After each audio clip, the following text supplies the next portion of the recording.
older siblings? No, I was the first of my family.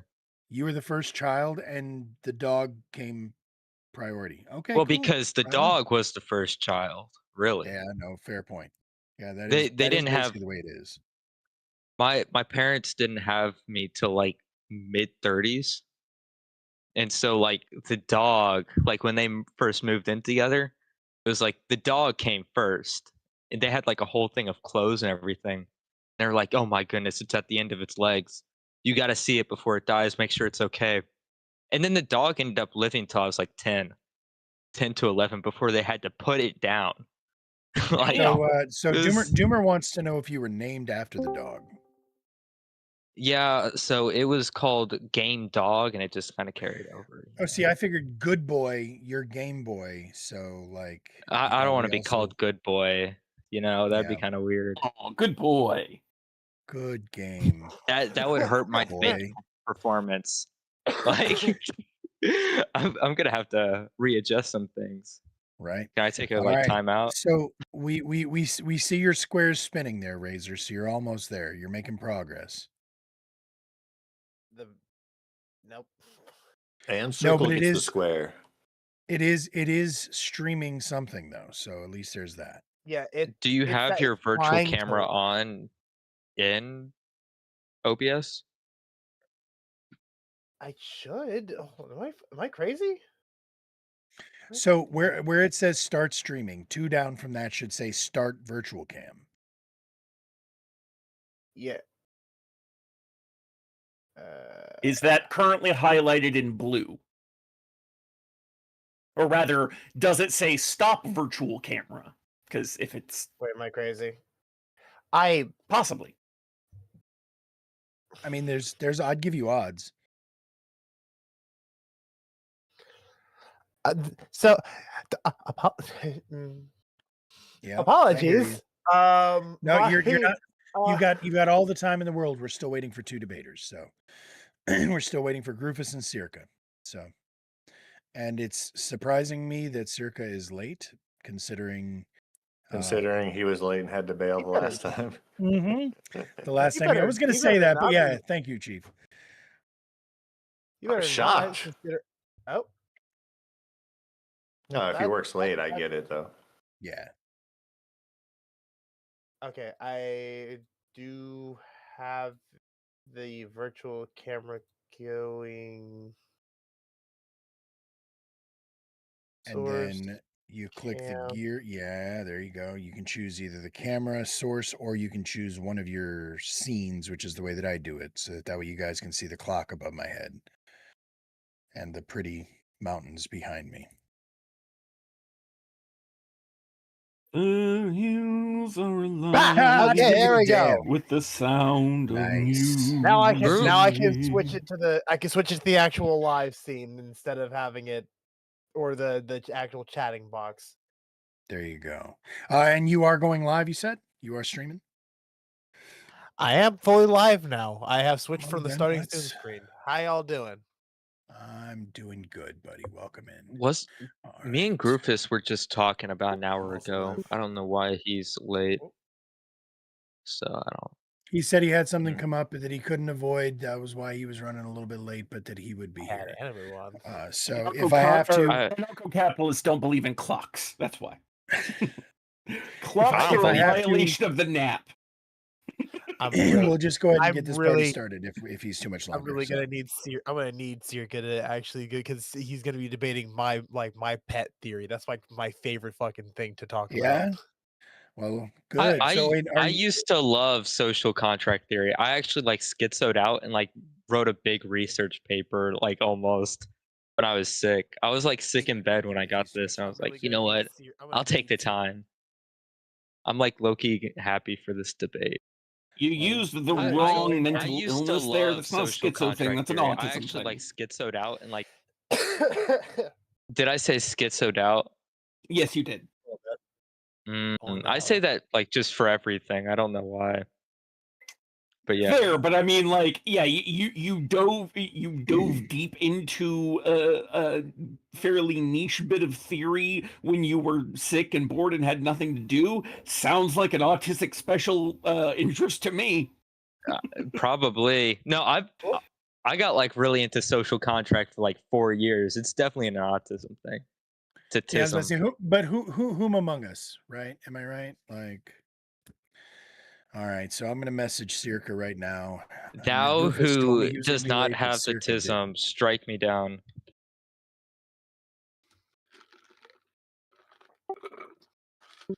I don't want to be violent against you. It's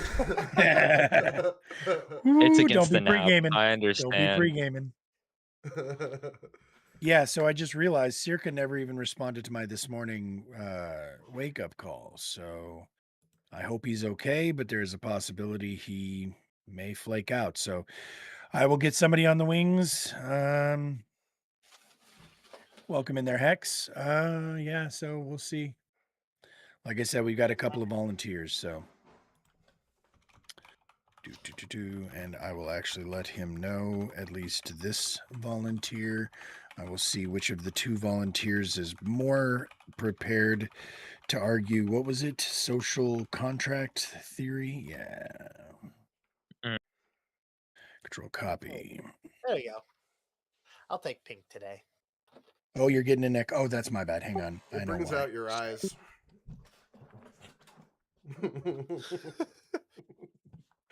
There we go. gotta make sure you flutter. All right. Thor would be proud.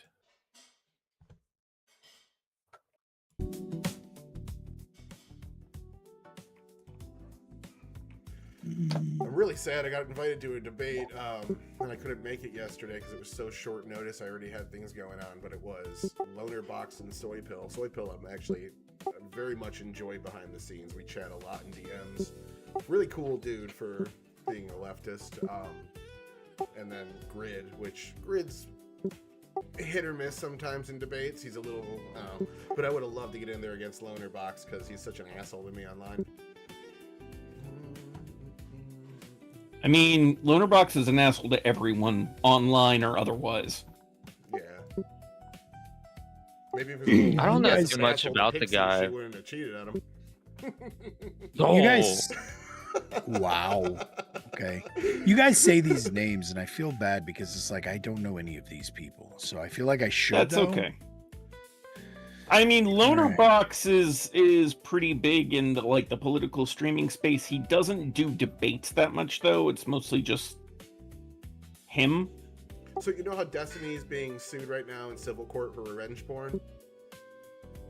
I remember hearing something about this. That's Pixie. She was Lonerbox's girlfriend. They did a thing behind Lonerbox's back, and then Destiny shared that with a girl, with a guy who was pretending to be a 17-year-old girl that Destiny was trying to fly over state lines to come to his house. It's a very complicated story, and I really don't follow drama much. I just like dunk it on people. Yeah. And remind me.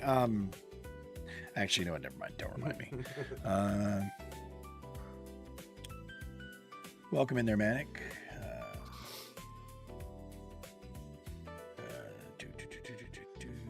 used to watch his video essays. Word, yeah. No, again, like I said, I'm not familiar with Lonerbox. I barely know who Destiny is. Like, I only kind of know who he is. I haven't really watched much of his stuff, except what I've been shown. I watched that one debate that you linked me in on, Chief, with him versus actually Grid and a few other people that I've debated before. And yeah, like there's just things about his approach and his demeanor that irritate me, and it's just not my bag. So I mean, but if that's what you're into, it's what you do. It's what you. I ain't shitting on it, but it's just not for me. Wait, Loners so. or Destinies? Destiny. Yes. Ah. I think he would get yeah, very similar energy off Lonerbox that you get off Destiny. Yeah, probably. That's fair. And wasn't Destiny the one who was like fucking Nick Fuentes or something? Not substantiated. We don't know who the guy is. What either. about Okay. what about Nick Fuentes? Is it about the D-sucking thing? Yeah, the D-sucking video. We don't. know That 100% didn't about it. happen. Yeah. Yeah, the only He thing did? we know about Nick Fuentes is he was watching gay porn. He blamed Israel for putting it on his computer. I don't think Oh. that happened. I think that was Alex Jones.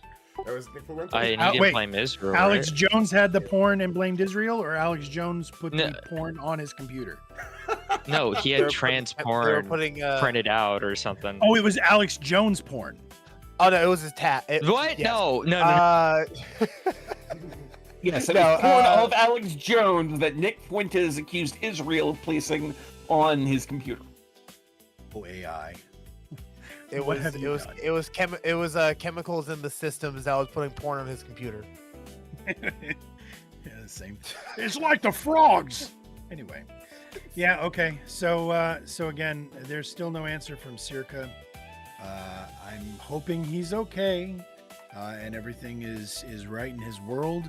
I'm gonna have that debate go last. I guess that's your Game Boy. You, and if he can't make it by the second debate, then I'm gonna have a stand-in come in. It's some guy. Some of y'all may have heard of him, named Desperado Sensei. Anyway, Interesting. yeah. I was about to say I'll so- gladly do like two debates back to back, and the NAP and social contract. I'll gladly do it if you want me to. Oh, so But so really you got would that brought be up. that okay? So, and I'm curious how you're going to be against the non-aggression principle, but for the social contract theory. That seems like an interesting split. No, So- that's actually very necessarily. compatible. That's Oh, is me. it? Well, Like, I was going to say, not necessarily, because he's against making the NAP the basis for all laws, which is what the prompt is. But, like, Yeah. you can still say that the social contract theory is important, because that's, like, social contract is far more than about the NAP. And, in fact, there are times where social contract and NAP actually conflict. Got you. So I'm going to be real with you. I know that I've read about both of these, but I can't really remember too many details. So I'm low-key excited to hear those debates just for my own education. So the people who believe in, like, Exactly, man. non-aggression principle, like, absolutely don't believe in social contract. If you ask Scrufus, who gave you this prompt, he's defending the NAP and against social contract, because social contract is pro-government, Mm. like, inherently. Social contract's more of a utilitarian thing, yeah. Not really. I'm John Locke I and agree with Hobbes you about were. Fart. It can be. I'm a Well, utilitarian social This, contract I person. would say that the social contract tends to be used to support the existence of government. I don't necessarily think it requires it, but me being an anarchist, and all social- that.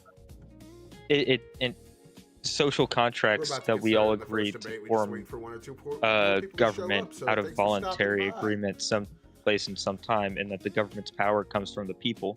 If you don't have the government in that, what That powers is a specific form of a social contract, but social contract theory covers Rufus ideas says, broader 5 than more that, I minutes. would think.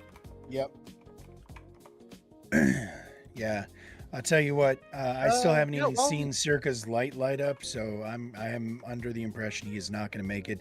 Desperado, can you hear me? Desperado, are you there? If you are Desperado, capable. Desperado, Yeah, no, can sing you it. hear me? Desperado, are you there? We need you to debate.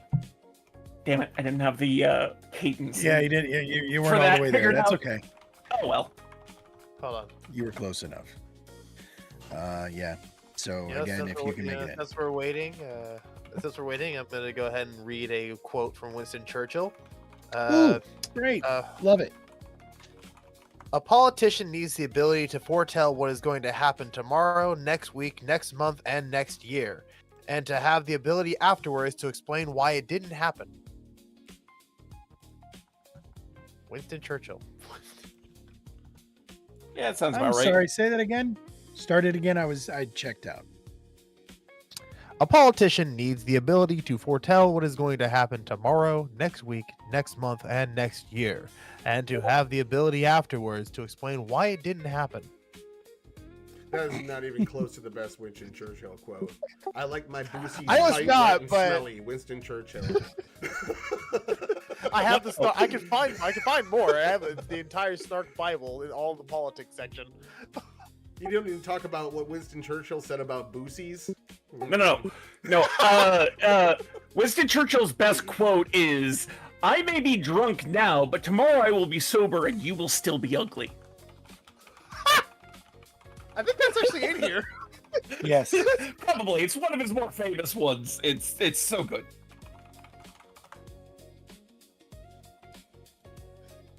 Yeah.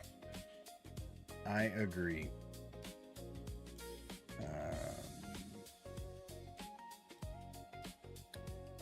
All right. I added 2 more people to your Discord that are interested in your prompts next week. Ryan Mullally, or Pisco Bane, we call him now, and Vince Wilson Show, Doghouse. Okay. Yes. Are they already in there? Yes, they're already in. I will give them their permissions. So we got 6 people now, potentially. I will warn you, both non-smoker Wait, no, and Jason... they're not here yet. Oh, I invited them. Non-smoker and Jason can get a little bit feisty if you piss them off, but... Oh, non-smoker can get a little more than feisty. Jason is in Jason Society? No, Aircraft Spark. Oh, him. Okay, yes. Well, yeah, but I mean, non-smoker, I've seen him at his best. He is really good when he wants to be. Yeah, it seems like it's really easy to set him off on something small. Well, I like it. that's a skill issue, in my opinion. So hopefully, that's not going to stay an issue. You know what I mean? He seemed nice to me in chat, so I guess. Oh yeah, he's a perfectly nice individual. He just gets heated very quickly over certain topics and certain debate styles. So, you know, I'm not saying it's necessarily a bad thing that he does. It's just, you know, it can make him a more aggressive debater than the situation sometimes calls for, I think. Yeah. Well, again, that's why we have judges. Welcome, Groofus. Glad you could make it. Hi. Yeah. Hello, and good afternoon, sir. How you doing? It's good evening. I'm doing fine, thanks. It's good to know. What?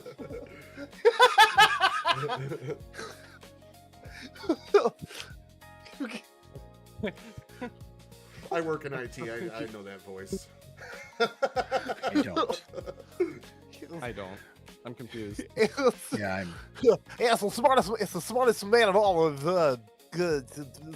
Well, I forgot what city. well, Springfield. is that your actually voice? Yeah, I was about to say it's. Actually, It's also Professor Farnsworth from Springfield. Why? Yeah. Okay. There you go. Looks like chat was here in The Simpsons. Okay, now you comic book guy. Yeah. Wait. Oh, Fink. Sorry, Frink. Thank you. I don't know why I said Farnsworth. Did I say Farnsworth? That's fucking Family Guy. Yeah. I mixed the two up for some reason. Oh, But yeah, now do I comic love book guy. all the shows. I love all the shows. So let's just say that much. So I mix up the scientist all the time. I mean, they're both Matt Groening cartoons, so it's not exactly Farnsworth and Futurama. yeah. Like it's not completely out of the ballpark to compare the two of them because written by the same person. Yeah.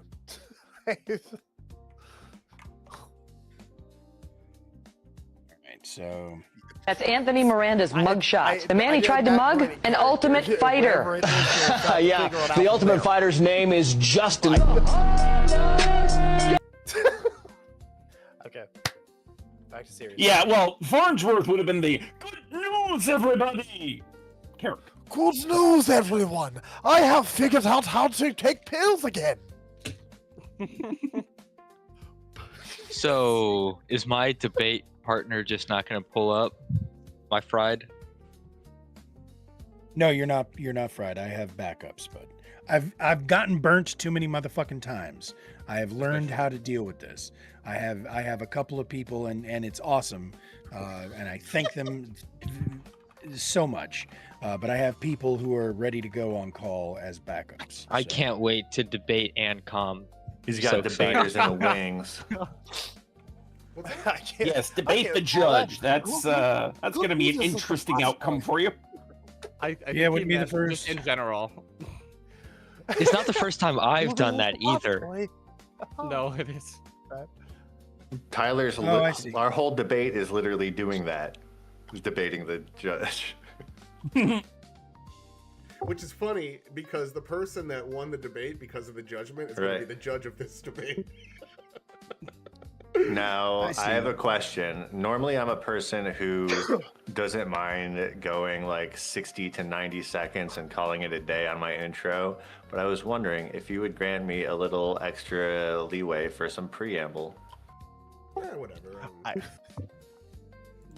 He said whatever, so I guess that's a yes. And with that said, hopefully we're going to get our last debater in here soon.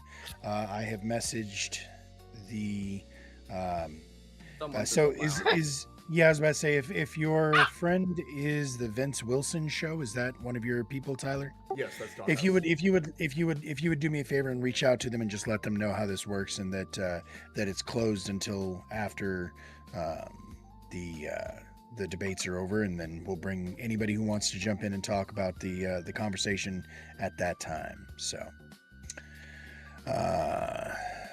just so that they I understand. would love what's if going that guy's name has nothing to do with the name in his show name. on. Yeah, if his real name is like Steve Johnson or something like that, that would Right. be dope. He switched to the Vince Wilson show because he expects, or like he thinks he'll go into politics at some point. He used to be called the Doghouse Show, so that's There you yeah. go. I've been acquaintances with him for a little while. Gotcha. Right on. Well, that sounds like it's a second person who's vouching for the cat. So definitely. Oh yeah, looking forward to absolutely. I think he's generally a pretty great guy. Right on. Well, at this point, it does look like even my backup might be flaking now, so we shall see. Okay, But Razor, you ready? I have a backup Oh. to my backup, and if my backup's backup doesn't, no, there's Sensei's there here. he goes. There's the backup. All right. So again, just so you know, Sensei, I'm going to give you. Oh, I gotta change your name. Where is Also, the it? best your Farnsworth name. quote. The best Farnsworth quote from Futurama is, "Who likes good news? Everyone? Good news, everyone."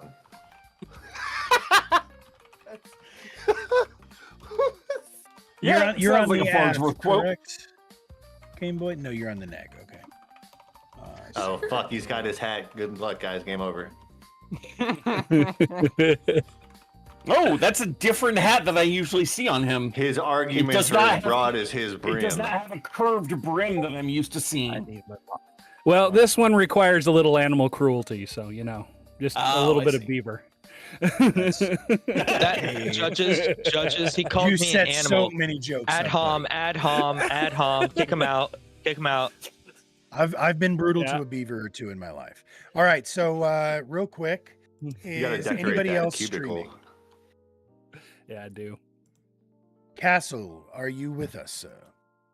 You have been Still muted. here. All right, fantastic. If you don't mind throwing a camera on of some sort, doesn't have to be your face. You can do like Let's Chief or Groofus or MLK, and just put something. I'll came up for in the actual your- debate. Hey, beautiful. Very cool. All right. Huzzah. So, just so you know, Desperado, my plan was, just because I know that you're not prepped for this debate, and you're coming in very much clinch for me. If you are okay with it, if the person who was scheduled to debate does show up, he had told me that he's been having some personal shit going on, but he also said that he was going to be available and interested in this debate. So I assume that he's prepped and ready. If he shows up before that debate happens, which is going to be the third debate, then I'm going to go ahead and give him the chance to do it. If you're okay with that, all right, cool. And if not, then it's going to be you. So. All right, fucking hell, everybody. So we're starting like 30 minutes late, but that's okay. Sorry. We're all here now. I ask again, was anybody else streaming on Twitch? Or is it just me and Razor? Just me and Razor. Just me and Razor. Should I start? Could you post Should the, you start streaming? Yeah, sure. I think that'd be swell. Could you post the 3 although- votes again one more time, please? The 3 what, sir? The 3 votes. I'm gonna link them all in my chat right now so they can vote before. Oh, Oh, I thought it I was don't do the afterwards. before anymore. Yeah, I don't do the before anymore. Oh. I only do the afters. Yeah, just because of the fact that we're doing the 10 point schedule or the schedule. Jesus Christ, it has been a long fucking day, people. Scale. Thank you. The 10 point scale. It makes it easier if we just do the 1 vote, so that way there's still the, you know what I mean, 10 points based on every 10%. So we are just going to have that after vote. Now, as with last time, I have been starting to do a nice little cold read because it makes the VOD a little easier to intro to. By the way, I have a mean thing to say before I actually start. Hey, appreciate the follow there, Vince. I understand that Tyler did explain to you that you'll be welcome in for the after party, but during the actual debates, it's debaters and judges only. So anyway, whenever I'm doing my editing, I'm doing 2 types of edits. I'm doing one edit that is all of the debates, including our talk and, you know, the judges and the moderators' responses and feedback. And then I'm also doing one I'm calling it just the facts, where it's literally just the debaters. Like I take everything else out, my intros, my lead-in times, the judges' talks. That said, you guys give me the best editing prompt imaginable, because almost every single one of you, when I say the clock will start whenever you start, I hear the same thing. And go. So you guys give me a beautiful little line on my editing bar to know where I need to cut in. So I appreciate that. Everybody keep using your ums like bad speakers. So my cold read. Thank you guys for your patience for this. Deep breath. All right. Good evening, everyone, and welcome back to the Demilitarized Zone, the one stream designed to help you feel better about engaging in hot-button issues. Our goal here is to teach discourse survival tactics, not just farm gotchas and dunks. We cultivate meaningful, intelligent conversation where you have to stop and listen to the other person, even if it is just to find the flaws in what they are saying. So, at least for tonight, please check your weapons at the door, take notes, act like grown-ups, and refrain from the blood sports and shit-slinging that have plagued our politics for far too long. But our audience does get a say here. There will be a link in the chat at the end of each debate where you can vote for a winner. So, cast your vote, it is free after all, and exercise your democratic rights to decide which side made the most persuasive case. So, sit back, relax, listen up, and who knows? Someone here might just change your mind tonight. Now, we're going to introduce tonight's debaters and judges, as well as the prompts.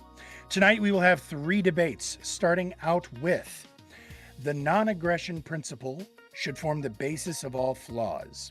That is going to be between McGruff on the affirmative in the top with the yellow, and Razor in the negative in the bottom right with the ears.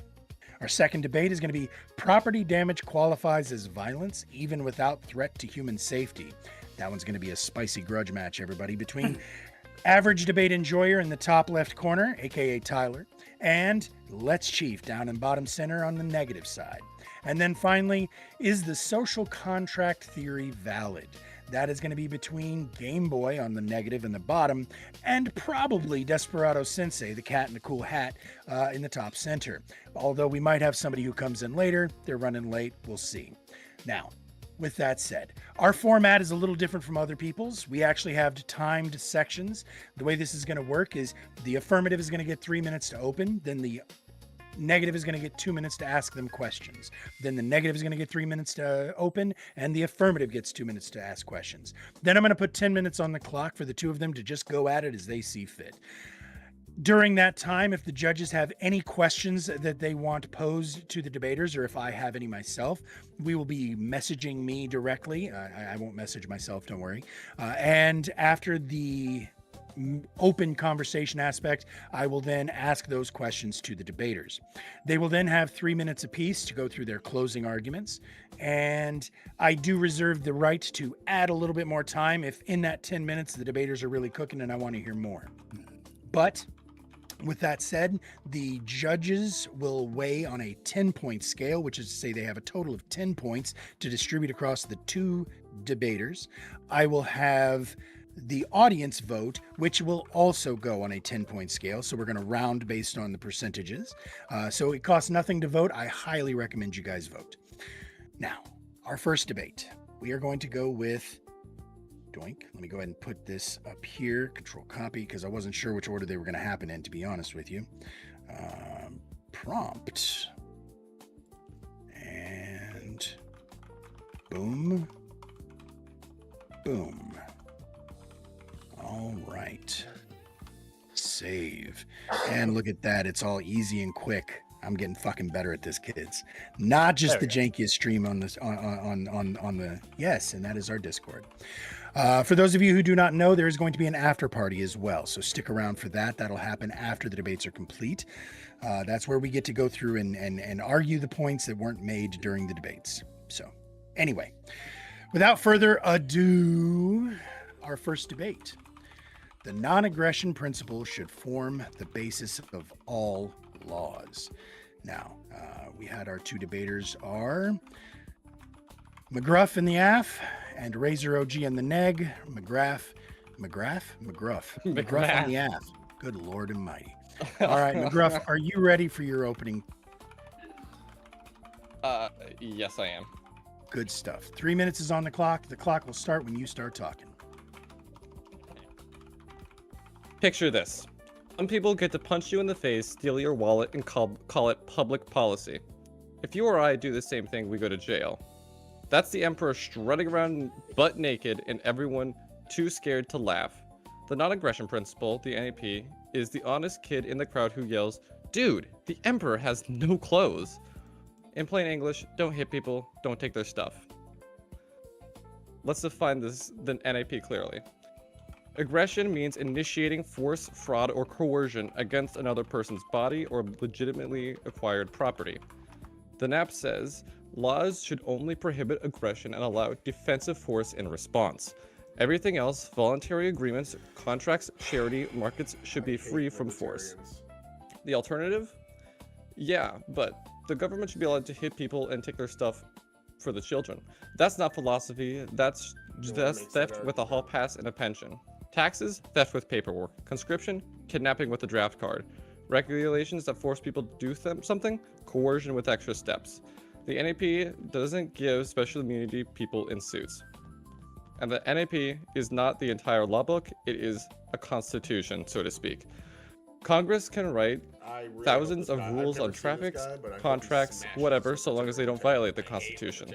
The NAP is the same. I like him as an Practical questions like who will build the roads or who stops invaders or who helps starving kids are valid and worth answering. Private companies, insurance, mutual aid societies, and just general civilians have had a stronger track record of doing these things peacefully and often better than any force ever could. But even if someone could show challenges in practice, that still doesn't make it okay to hit people and take their stuff just because it would be more convenient or ostensibly good. Convenience and good outcomes don't disprove the philosophy or ethics behind anything, whether that's the NAP or any other legal system. The law must be a subset of ethics. If something is morally wrong, it cannot be made right just because it seems useful. Ethics sets the boundaries, practicality operates within them. And even if someone says we need pre-crime laws for safety, like gun laws to prevent mass shootings, that doesn't justify initiating force against a still peaceful person. By arguing this, you presuppose the presumption of innocence is void. The only laws worth defending are the ones that don't require you to pretend the Emperor's wearing a three-piece suit when he's clearly rocking his birthday outfit. Don't hit people, don't take their stuff. The Emperor has no clothes. Right. We're going to go ahead and put 2 minutes on the clock now. We're going to look over at you, Razor. Razor, you've got 2 minutes on the clock to ask questions, cross-examination. Use this time as you see fit. I'll start the clock when you start talking. Sorry, so I can do everything. You're good. Okay. So with the non-aggression principle, My dog's in the emergency room, so me and my how dog exactly both do out you today. enforce? How can you enforce it against possible bad actors? That's a bit vague. Do you mean someone who's already aggressed upon you, or do you mean someone who might aggress upon you? Like what exactly do you like when we say non-aggression principle? Like, does it mean that no one is allowed to aggress against anyone, right? Right. A la the universality principle. If you can't, if a rule has to apply to everyone, or it implies a contradiction. Of course. So then, how would we enforce that without aggressing people who are bad actors who break that? Like, well, it's defensive force. If someone's breaking the NAP, it's well within the NAP's boundaries to use defensive force proportionally to defend yourself. Like if someone's trying to kill you, you can obviously you can use defensive force. That doesn't break the NAP. Is there a limit or not a limit? Is there like a more defined understanding of what aggression would look like with within this world of the non-aggression principle? Some odd theory of morality that nobody could Yeah, ever be aggressive first it would or mean wrong, initiating force, fraud, or whereas it coercion says where against another aggression is person. good. Like if somebody breaks the rules and poisons So if I were people, to we hold, want if a I were government to, regulate that and to arrest people for doing if I were bad to things. say be There's a no way to have a monopolistic society company without who it. says I'm not letting you have this house unless you are a slave to me, that's something that the slavery is say no? Slavery is logically impossible. So that is true. As in, it's you cannot willingly sell yourself into slavery. But that's because it works. All right, It's that's time. kinda like 3 minutes is on the clock for you, Razor. It's time for your opening. Go ahead and start when you're ready. It becomes practical, the entire system crumbles, and we get mega cities with no laws and no way to enforce. Okay, anything so the against non-aggression people that are principle, powerful. while a noble idea, Except for insurance is companies. something that We need to let private insurance in companies my run society. view is completely untenable. It's something that cannot be enforced. It's something that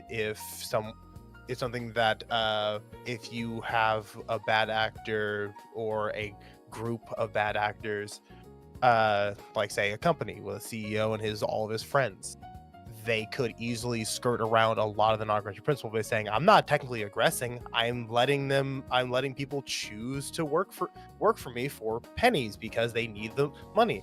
Now, obviously, there's the where he said that coercion is something that would be seen as an aggression, but then we'd have a hard time figuring out what counted as coercion in this case. You'd have to go to courts for that, but what courts would there end up being? How would this non-aggression principle actually be enforced? The enforcement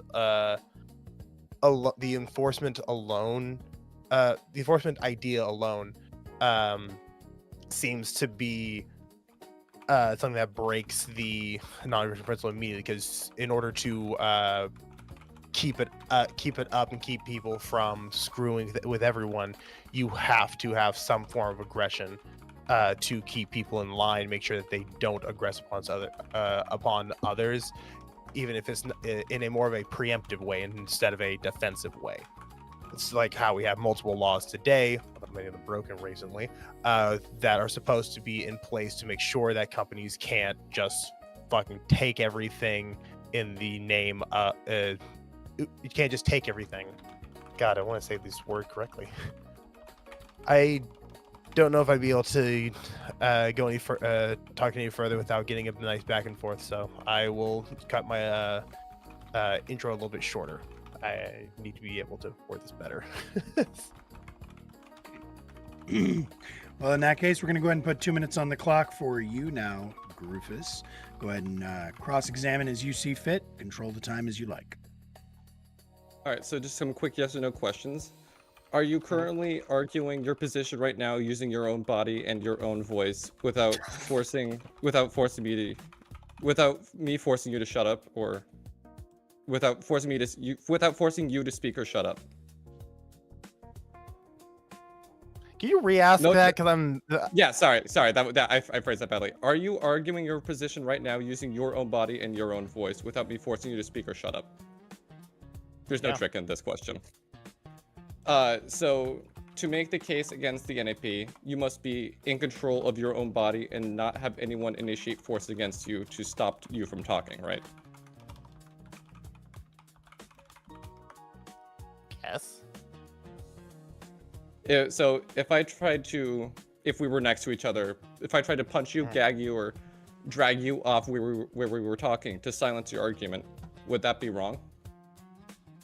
It would, and we would need to have and there would be some force against you in reaction to what it is that she did.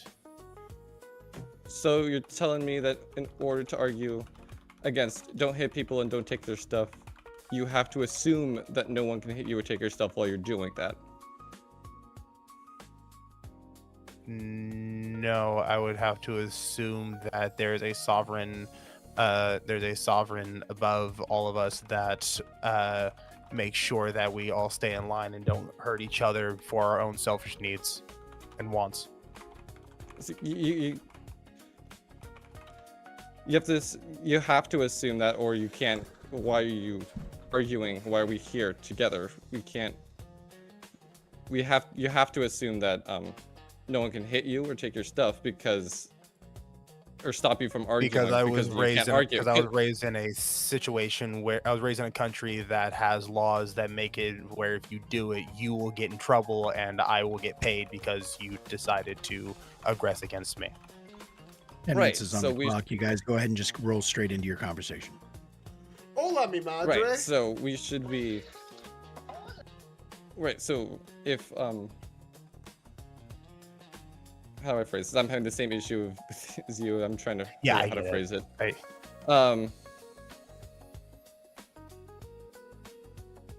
Yeah, I'm drawing a blank. No, I understand that. No, if you want to try to make a point. Yeah, no, so the reason why I'm not for the non-aggression principle to be the basis for all of our laws is because there's so many loopholes to it. There's so many ways that people can which is why, we have lawyers with contract laws and everything who are able to verbally dog walk a ton of people. So if someone's educated enough in the laws, no matter what the basis of those laws are, they can skirt around well enough to basically aggress against whoever they want, but then the law will the letter of the law will let them just get away with it. Because and I'm not talking aggressing in the way of I get to punch you in the face and then get away with it. No, it's more the coercion. It's more the coercion or the theft of your stuff via legal means. All right, so I would say the issue is yes, some lawyers are clever, but most aren't. But lawyers can be clever and whatnot, but the difference is the mystical fae. But here's the difference. In an app-based system, there is no coercive monopoly on law or law enforcement. A la the state does not have a monopoly on violence, meaning it does not decide solely. It's not the sole arbiter of whether or not aggression was justified. There are multiple different can be multiple different private law courts, a la they have worked in admiralty and mercantilist systems in the past, and they have also worked in medieval Iceland. So the private court thing you're talking about there, that's I think that's one of my biggest issues I would end up having with this NAP. It's that if someone is rich enough in, let's say, the Ancapistan type of thing, then I'm pretty sure most Hungarians are for. Technically yes, but we still have public judges who are just on the letter of the law and constitution right now. But we're talking private judges, not private lawyers, private judges. Then someone with enough money can just say, hey, we're gonna go to this judge because I pay them, kind of a thing, and then it ends up being kind of a constant loop, and then you say, no, I'm gonna go to my judge. It's like, oh, what money? You don't have the money for the judge. I've taken all the money because you like my product so much that I now have all your money. Like, the issue is that if you have having a monopoly on a coercive monopoly actually makes bribery easier. If you have a private law system, it's actually much harder to bribe someone because you have, like I said earlier, multiple different competing law firms. You don't have court systems. You will have, and it wouldn't necessarily or probably would never just be a single judge just presiding over a case. There would probably be professional jurors. There would be judge panels, somewhat similar to how the current SCOTUS works, although there would, like I said, also be professional jurors. And the issue with, and go back to bribery, if Judge A is known to take bribes, clients would simply not use that judge or not use that private law court. You don't get to pay. yeah, another aspect with all these different possible judges and everything. You're saying like the NAP would be you're saying that the NAP would be the central thing that every single judge would have to follow if they were to be in the society, right? Correct. So then there would be would there be an overarching law with it to understand like this is the reading you're supposed to have of what the NAP means, or is it each privatized judge has their own personal understanding of what the NAP actually means? No, so it is a strict definition via. I'm going to end up using some jargon here because I can't avoid it, but very similar to Locke's natural law theory, which, like I said earlier, is basically. Wouldn't common law theory be more understandable to where everyone is under the same common law, like there's no difference between whoever goes to who? Sorry, I didn't quite understand that. If I remember, if I'm screwing up the jargon, I apologize, but I remember the common law. I remember that common law is the terminology that most people use whenever they want to talk about all the different judges talking about things. It's where we get most of our Supreme Court ruling type of stuff. Yeah. So the NAP and the natural law would be at the top, and then common law would be below that.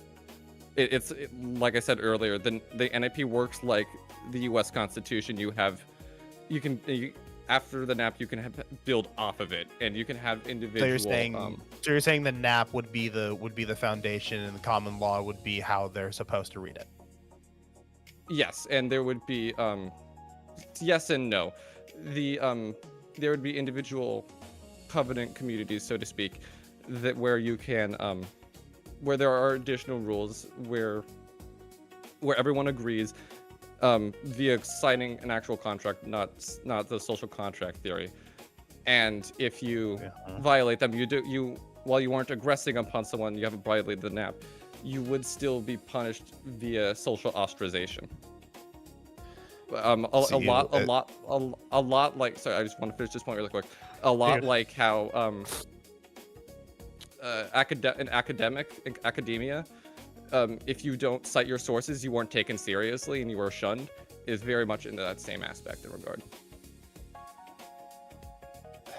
So like with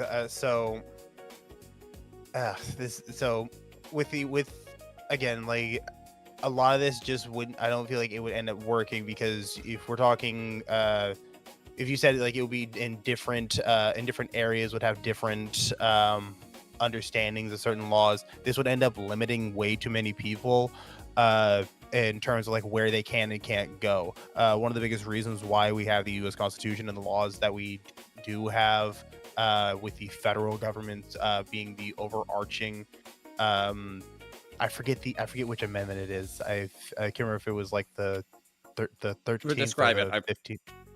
describe it. I The probably one know. where the federal law can overwrite state laws if it 10th. messes with. It's either 9th, That it's is either the 9th or 10th. Yep, 10th. Okay. Yeah. So with that amendment, we have it to where states can do what they feel is best for their thing, but if it goes against a federal law that could if it goes against a federal law that covers then it gets majority of overturned. people, yeah, in order to make sure that we keep on a consistent basis to where I can be in California and go have my weed with the at the abortion clinic, but if I go to Texas, I get shot in the face if I'm brown. Sorry, that's really stupid. Sorry, I had to make the joke once. No, you're good. You're good.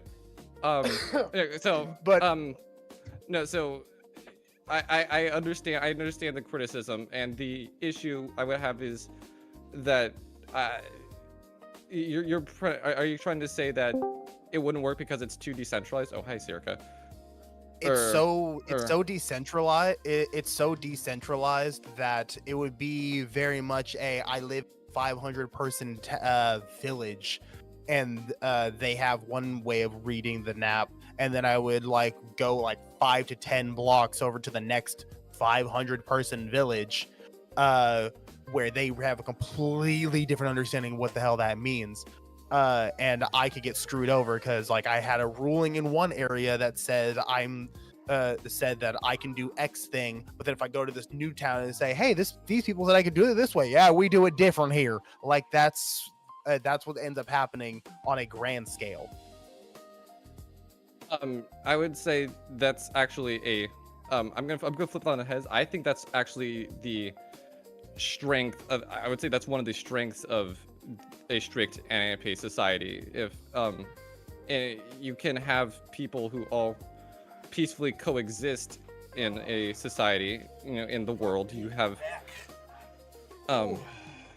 while the NAP is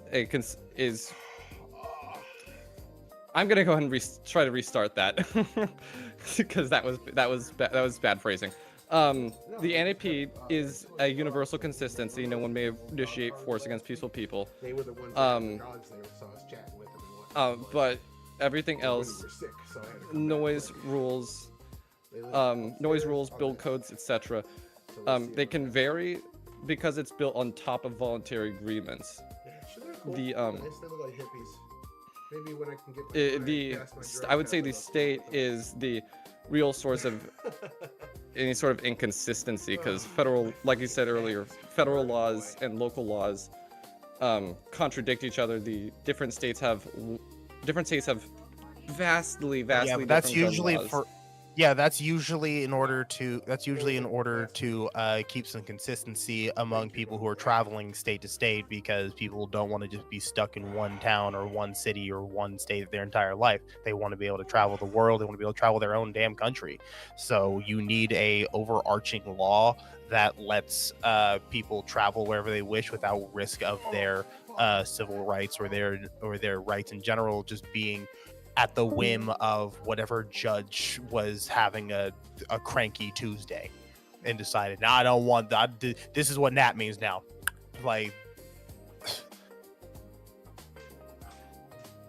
Especially if they didn't get paid well enough by their rich oligarchic overlords in Ancapistan. Sorry. that was No. thing. I'm sorry. No, that's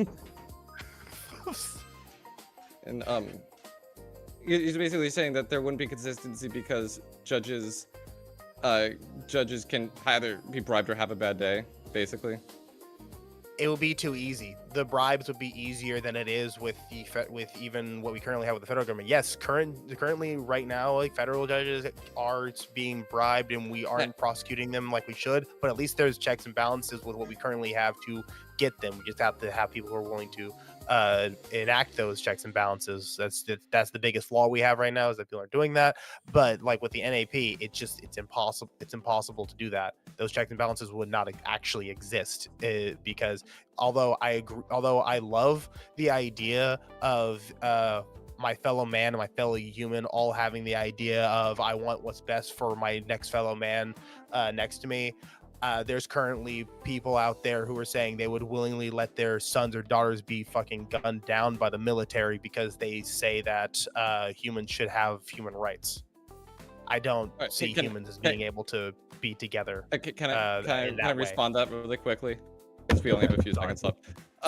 Yeah, so there would be checks and balances in Ancapistan. There would be competition, like I've mentioned earlier. If one court is corrupt, biased, or unfair, people would switch to a competitor. You can't just bribe.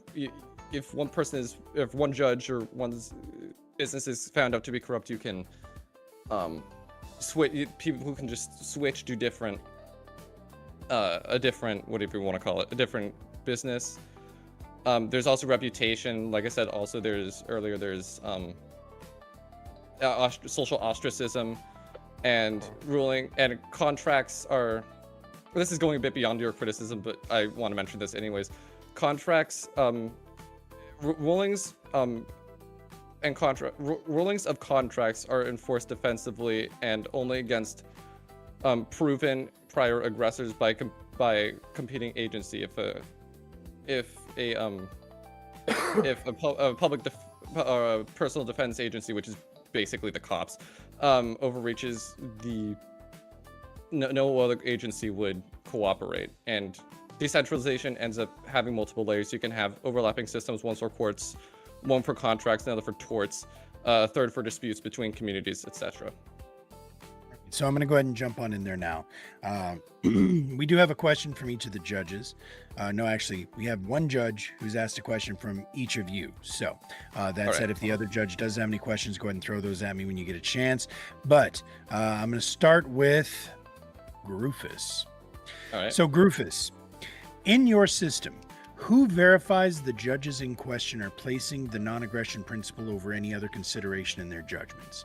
So in other words, who is the oversight committee for the judges to verify that the NAP is being used in all of the judges' judgments? Well, the part of the idea is that there wouldn't be a single entity. There wouldn't be a like I said earlier, a monopoly on force, a la Fuck me. I pulled the muscle. This a sole arbiter of what is right and wrong, which is what the state is, which is one of the big reasons why I am an ANCAP. How long do I have? Because this could be a really long response. Give me. I'll put a minute on the clock. Go. Okay, so as I said earlier, the NAP is universal. It's a non-negotiable floor. We've covered that. I'll just move to the second point. In who actually enforces and verifies the judgments, of course, private arbitrators and judges. You could also have you could have appeals courts still. There would be personal defense agencies. If a court violates the NAP, our agencies refuse to enforce its judgments, protecting their own clients. Like I said earlier, there will also be reputation and rating systems. Private companies track judicial performance, especially now that we have the internet. That would be much easier to track. There would be insurance companies who back people's protections, and I kind of wish we had gotten to this because that would be another good conversation. And community covenants and property owners would set rules beyond the NAP so long as they don't violate them. That's time. And for what it's worth, yes, generally the questions that the judges ask are things that it would have been better if you'd gotten to in the debate. So now we're going to look over to you, Razor. Question for you from the same judge. If you could somehow close the loopholes that you see in the NAP, would that make you more inclined to be the affirmative position?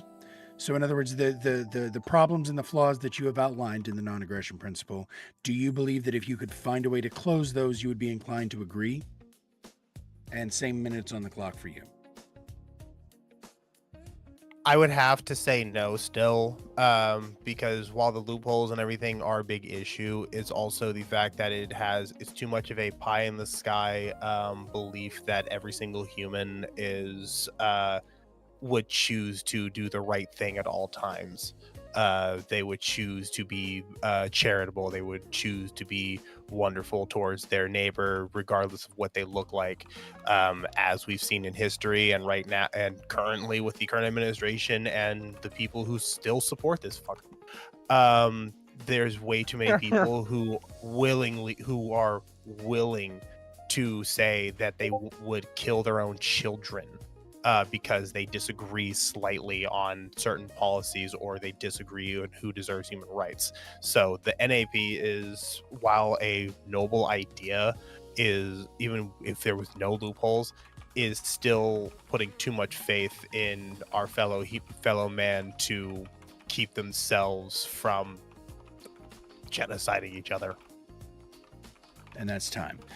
So it looks like we don't have any other questions from the other judge, and I actually can save my questions for after the debate because I think that they're more going to be they're going to be a little more argumentative. So with that said, I'm going to go ahead and put 3 minutes on the clock. I'm looking at you, Groofus. You're going to go ahead and bring it home for us first. 3 minutes for you to use your closing. Go ahead and start whenever you're ready, and the clock will go with you. Every single word my opponent has spoken today was and has been delivered peacefully. They used their own body to form their thoughts, their own voice to speak, their own time to stand here. No one punched them, no one gagged them, no one stole their notes. This is not an accident, this is ethics. If you argue to make a claim, including the NAP is wrong, you must presuppose self-ownership so you control your own body to speak, and non-aggression. No one can initiate force against you to shut up. So the moment he opens his mouth to deny, don't hit people and don't take their stuff, he was already using the very principle he was trying to reject. That's not a rebuttal, that's a self-inflicted knockout. And here's the kicker. If the NAP isn't the basis of all laws, then initiation of force is okay, sometimes. But they don't use force here. He didn't threaten me, didn't rob me, and didn't conscript me into silence. He chose peaceful discourse. Why? Because deep down, everyone knows the Emperor has no clothes. Look at him, strutting around in the stages of history, naked as the day he was born, waving the scepter of necessary taxes, essential conscription, and vital regulation.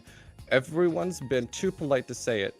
My opponent has spent the whole debate pretending these clothes exist, while standing here completely reliant on the naked truth they deny. The Emperor has no clothes, he's butt naked, flopping in the wind, and we've been gaslighting ourselves into thinking there's a three-piece suit. Furthermore, I would say that might makes right is immoral, because it is whoever has the biggest stick gets to decide what's right, and that's just organized theft and violence dressed up as law, and then there's mixed system, part nap, part makes right. And that's a contradiction. Either you initiating force is allowed or it isn't. You can't have both. The second you allow even one exception, the NFP stops being principled and becomes a polite suggestion that the powerful can ignore whenever they feel like it. That's not justice, that's just surrender to coercion with extra paperwork. Even if someone says we need pre-crime laws for safety, gun laws to prevent mass shootings, that doesn't justify initiating force against a still peaceful person. By arguing this, you presuppose the presumption of innocence is void. The Emperor has been naked this whole time. Time to stop clapping for imaginary tailoring. All right. 3 minutes on the clock again. Razor, go ahead and use as much as you need to. Start whenever you're ready. All right, it's time to get pumped up for my debate. I need a minute here. Let's go. It's time to get pumped up for my debate. Let's fucking go. Okay. Yeah, no, the non-aggression principle, again, as I said with my answer to the judge's question, is realistically a noble idea. I'm not going to pretend that it's not. The problem is that implementing it is, like, as I've said, untenable. It's not possible to go. It's where you need a break. You have enough money, you can say, screw the rules I have. You can go full Kaiba from Yu-Gi-Oh! Screw the rules, I have money. And sorry, I just always find the libertarian outros really funny. That wonderful, everything. I wouldn't say I wasn't aggressing. I mean, I was holding Mjolnir the entire time. But yeah, no, the non-aggression principle is completely untenable purely because it's putting the Emperor has no clothes thing is the libertarian thinking that the Emperor has on that three-piece suit while pretending that everyone else is naked. It's pretending they have a three-piece suit while everyone else is naked. Wait, it's them because they don't seem to understand their own outcomes and ways that the world sees how they say. Words are hard for outro.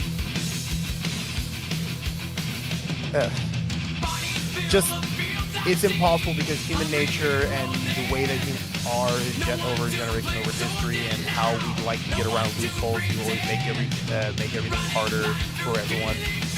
It's just not possible to keep the NAB going, unlike with other ways to get things going. And this thing about might makes right, no one ever said that is correct. It's more that you need someone sovereign over multiple populations, especially one as large as all of us, in order to enforce and keep people in line so that they won't kill more people. It's a very utilitarian stance that I hold on to, and I will hold on to it until my dying breath. Until proven otherwise. That's time. All right. So that is our first debate in the bag, kids. I'm gonna go ahead and drop in the chat right now the link to the first poll. This should take you to a free website where you can just click yes or no as to who you think was the most persuasive of the two debaters.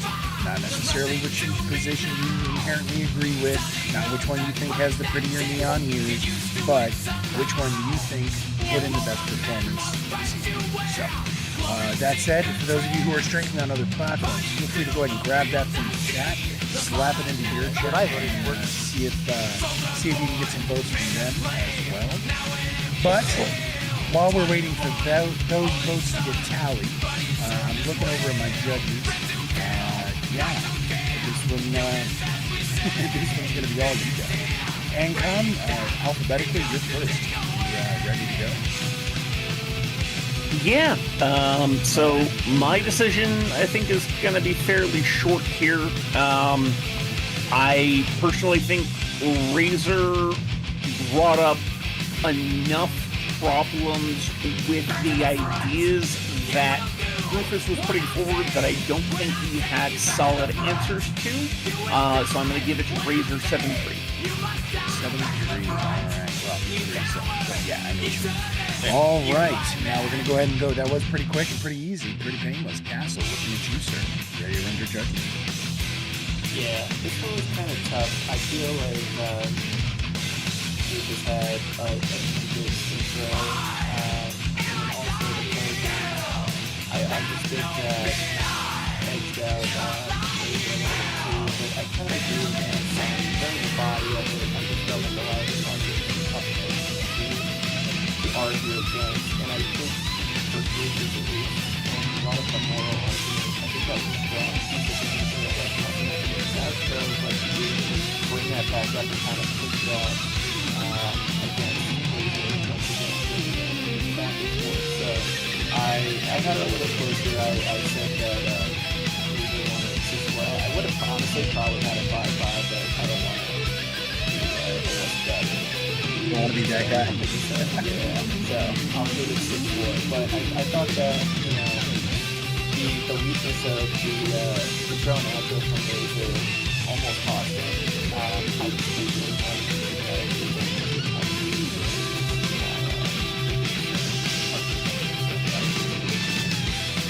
he did poke a few holes, didn't he? All right, so once again then, I'm asking you guys out there in the audience to vote, and I'm looking forward to seeing what y'all decide, because those points do still count for the long-term tally. Just for those of you who don't know, we are keeping score long-term, so we can have a ranking system in place on the server, so we know who's consistently doing the best. So your votes do still matter for that purpose, but at least for deciding, it looks like, Rufus, I'm sorry, the win is going to go over to Razor tonight. That would be a, let's see, 13-6 15-7 blowout. So we're going to go ahead and, if everybody's done voting, y'all didn't have as much time to vote this time as usual because the judges didn't have that much feedback this time. But let's take a quick look and see how we're doing. Well, Asgard. Yeah, it was Mjolnir that did it for you, buddy. Dashboard, non-aggression principle. There we go. All right, so the results looks like it is 57-42, so that is 6-4 for the no. 6-4 again. So it looks like you it was a three-way blowout, Groofus. Your non-aggression principle is out the fucking door, buddy. All right. So Again, it's a noble idea, but it's just not tenable. And I will reserve all of my feedback and comments until the to the after party, and we will get more into the meat of it at that time. I don't want to waste too much more time right now. We have sort of gone a little long, so I'm gonna say that I would like, if you guys are listening, circa. The guy who was supposed to show up did show up, but I've thought about it, and really Desperado came in clutch for me. I'm not going to kick him out of here.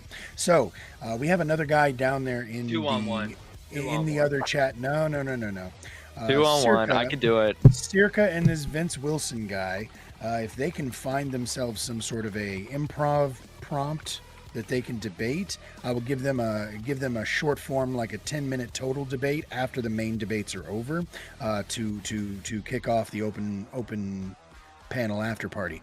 But I'm not gonna ask Desperado to come in here and help me out and then ask him to leave so that so somebody else can come in. So Desperado, you said that you were ready and you were able to do this debate. I'm still gonna save you for the third one because damn it, I'm looking forward to this Tyler Let's Chief debate. Just to give everybody a little bit of preamble, a little warm up for this debate. This has been birthed and has been festering for a couple of months now. As most of you know, Let's Chief is regularly a debate judge here. Tyler is one of our regular debaters, and there was a prompt that had to do with violence between the two sides, between the red and the blue. And long story short, the term property violence was brought up in that debate. And there was some contention over what that is and the validity of it.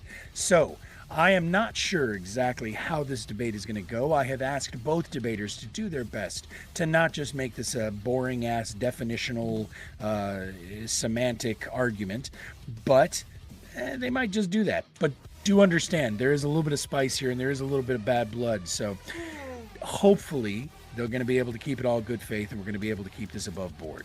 So keep those shots above the belt for me. Now, this prompt is a little bit more long-winded. It is boom and boom. Okay. Oh, wait, get that over a little bit more. There we go. And hang on, kids. Shkaboof. There we go. Property damage qualifies as violence even without threat to human safety. Now, I will also go ahead and tell you guys that I had to really quibble over this fucking prompt because the two of them are debaters and nothing they love more than to debate the prompt itself. So, with that said, and without further ado, Tyler, are you ready? Let's Chief, are you ready? Huzzah, just so you know, you are muted, Chief, whenever it gets to you. So, all right, 3 minutes is on the clock. Tyler, open when you're ready, sir. All right, so to start this off, this debate about 2 months ago was about property, or was about violence from the parties, and what was brought up during it was we were talking about Black Lives Matter. In that initial, in that argument, I was arguing that Black Lives Matter was committing violent crimes against property. The judgment that was brought forth was that property violence being violence, like a violent crime, that's new and silly. Well, now we're going to go through the actual definitions of that. So what Black Lives Matter was doing, what I addressed, was they were violently attacking vehicles, they were stealing vehicles, and they were burning down buildings, arson being the largest one here. That's factually false. Now, property violence and violent crimes are two different things. There's three different major categories of crimes. They are definitely two different things, but one can easily carry over into the other, and it depends on the context of what's going on. We have court rulings, we have precedent, we have law. So first we're going to start out with our, the clause here is threat to a person. Threat to a person has never been used by a court, is not part of the law. It was just something made up in the moment. What we actually look at here is 18 U.S.C. Code 16, both A and B, a crime of violence, an offense that has an element, an use, an attempted to, or threatened use of physical force against a person or their property, not and their property. This is absent of threats. Now, if we go through different times when people have been convicted, I have precedent in here as well for that. What this means is, well, we also have limits. What we have in Sessions versus DiMaia are the limits on this. If somebody breaks into your house and breaking and entering, that is not considered a violent crime because the intent of their crime is a property crime. But if somebody goes to your house when you're not home and burns it down or throws grenades inside, when you're not home with no threat against the person, that is legally considered violent crime. 18 U.S.C. 844. That is a violent crime to burn down a house even though nobody is in it. That is factually true. There's no disputing it. We have tons of legal precedent. We have the 7th Circuit Court backing it up. Under these definitions of violent crimes, we can look at burglary. Burglary is considered by the FBI to be a violent crime despite the fact that it's a property crime because of the nature of somebody could get harmed in the burglary. There's a lot of nuance to this. Just because it's initially the property crime does not mean the context of the crime cannot turn it into a violent crime. And through this, I will give laws, I will give precedent, I will give court rulings, and I will give examples to show that I am factually correct here. Now, the bad blood between Les Chief and I was on truce last week when we came in here and smashed that IP debate, so let's hopefully keep that up. I have nothing against the dude. Hopefully he has nothing against me. But he's factually incorrect here, and I have the law on my side to prove it. Okay, so I was willing to let you go a little bit over, so you didn't, but you were speaking at like fucking hyper speeds, so we're good on that. Now, we're gonna go ahead and open. It looks like Chief is using up about 2 minutes of his opening to Wait, are do we this. doing cross or not? Oh yeah, no, shit. I'm sorry. No. Go ahead. Go. I forgot how the fuck I made this. 2 minutes is on the clock for cross-examination. Chief, start questioning when you're ready, buddy. Cool. So I hope the judges paid as much attention as I did during that open, because literally after he said the words "threatened use of physical force," you said that's absent a threat. That was obvious. I don't know if you caught that. But then also, after talking about burglary and that being a violent crime, you said because someone could get harmed. No, I didn't. Yes, you did. You literally just said it. Run the tape back. You said you were rambling. I know it was you're kind of trying to rush it through. Yeah, right. So you said because someone could get harmed in the act of doing it, and you just literally said it plain as day. So yeah, I agree that if someone could get hurt in the act, or there's a threat of someone getting hurt, like even first responders, like in the case of a fire, like yeah, that could be classified as a violent act. What? Thank you for agreeing with me. A violent crime? If this is cross, I'm supposed to be able to respond, I'm pretty sure. A violent crime is because first responders could show up and get hurt. So if I do vandalism and first responders show up to wipe the vandalism off the wall and the wall crumbles, vandalism is now a violent crime or no? Do you think there's as much of an... Well, let me answer. As much? No, it doesn't matter at Do all. you It's think just a that threat. there's as much of a threat from inhaling the fumes from lots of spray paint as there is from having to respond to a fire, Tyler? No, it doesn't matter if it's as much. It's just the threat of it existing at all would make it a violent crime. Really, Tyler? Yes, really. That's how the law works. You're using a colloquial Really, definition. Tyler? I'm using a legal definition. Yes, that's how the law works. I'm giving you U.S. codes. I'm giving you Supreme Court and 7th Court rulings. Yes, that's how it works. Yeah, I'm not disagreeing that those things could be violent because there's an inherent threat to human life in the course of responding to a fire. So if somebody's house All right, accidentally... so That's time. Oh, that's okay. That's time. So what we're gonna do is I'm gonna go ahead and put this up here real quick, and we'll go with it's. I assume it's in order, right, Chief? 1B or 1A, 1B, 2A, 2B. Yeah, so I'll just kind of like prep these clips. This wasn't like planned initially, but Tyler just couldn't help himself. Sure, time is going, so yeah, get it on. Tyler just couldn't help himself for misrepresenting the prompt itself, even in bad faith earlier tonight, as though I'm defending an argument that property damage is never violent crime. Go ahead and play clip 1. 1A. One of the judges, I was talking about which party is more violent, the left or the right. I kept bringing up all this Black Lives Matter incidents and how it doesn't fit into like the right definition, so everyone just excludes it, but it's technically violent crime. The judge said, "Oh, trying to say property crime is violent crime. That's a new one for me. You lose because of that." So now that judge and I are having a debate that property crime could absolutely be a violent crime, and he doesn't know what the fuck he's talking about. In the debate with one of the judges, I was talking about which part. Yeah. So And this is the second clip. Oh yeah, no, sorry. So pause really quick. So remember that mischaracterization. Property crime is violent crime. That's a new one to me. You lose the debate. Please remember that as we go forward. Okay. Next is go ahead, play clip B. Statement, because once I linked so we're going to be doing a debate on this, and he tried to change the prompt a few times to an ought statement instead of an is statement, because once I linked him the law showing him I was correct and started linking him court precedences showing him I was correct, he started squirming because the dude can't admit he's wrong, essentially. So yeah. Yep. So pause again, right. please. So he's just not representing the prompt properly itself. He then goes on to acknowledge that property and crime and violent crime are distinct. And in the same misrepresentation of the prompt, reiterates that using the example of arson, that property crime can't be violent crime. Go with 2A, please. Specifically about property damage being included in the definition of violence.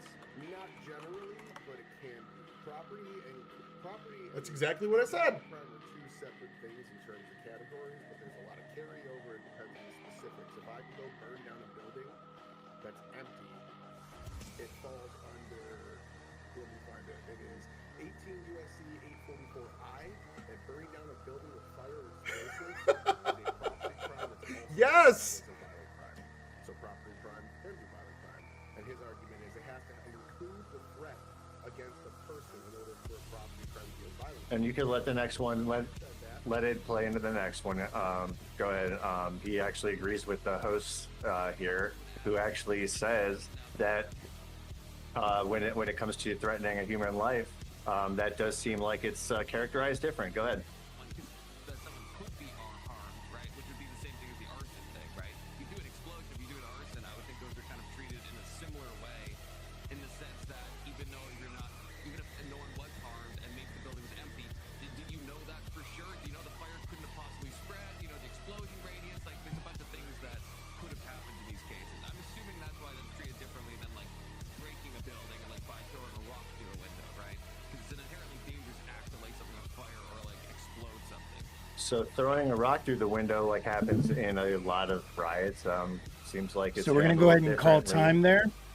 Unfortunately, Yeah. that was the entirety of your time, but I'm going to go ahead and Well, put I 2 know minutes on the clock. he was going to grant me some extra time. I don't know if you wanted to kind of break format a little bit. If you want to Because finish your that thought, part I of it will. was not even a planned part of my intro. I didn't even that was completely unplanned.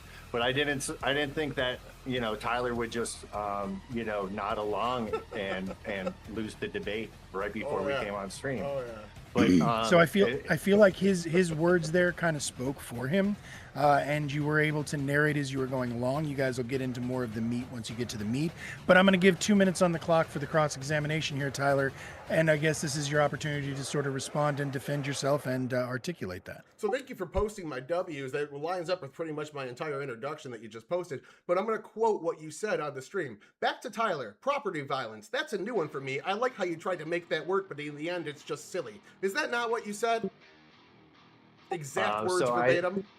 Exact words Yes or no? verbatim. Just I didn't yes or say. no. Did I say it was just silly? Yes, I don't exact think so. words verbatim. I don't typed think it so. down. I watched. Okay, well, I typed it down verbatim. Anyone can go check the last stream. That's exactly what you said, and that's exactly what I quoted when I was on there. So there's no if bad you let thing. me, so we've We're heard just your lying. characterization of that debate twice. But what happened was, the prompt was the Republican Party of America is more prone to violence than the Democratic Party, correct? So we heard Castle list off a slew of right-wing fueled ideology shootings, This has nothing to and do with you misspellings. were completely. It completely does. You had some preamble. You got to misrepresent this debate twice, so now it's my turn to talk about it. So really not- it's really we not. got here It's my Castle list. Okay, well, it's actually cross-ex. So You're filibustering. I asked you a direct question, and you're going off topic to a different debate. It's not a That's filibuster. verbatim I'm what you literally said. talking You about said that this. was bad faith. You're lying. I was supposed to be You're granted lying. extra You won't time, even and so accept your own words. You won't We even could talk accept. about You're another saying cross-ex, the but words you that were I supposed to quoted you grant me some verbatim were extra wrong. time. You're not even accepting what you matter. said. You're It's silly. re-narrating This the is past. important. It's silly because it's silly to compare some amount of dollars of property damage to a pile of bodies that Castle brought when trying to demonstrate that the Republican Party is more violent than the Democratic Party. Okay, I get you two feel months, that way. You but wanted you're to use 2 factually months wrong. of Reclaiming my riots time. where Reclaiming my there were- time. okay, Reclaiming my go time. ahead. This isn't the question I asked you. Reclaiming my time. This isn't the question I asked you. What I asked you was, were those your words? You said no. I quoted you verbatim. You're lying. I said I didn't That's think bad so. faith. You are dishonest. Oh no.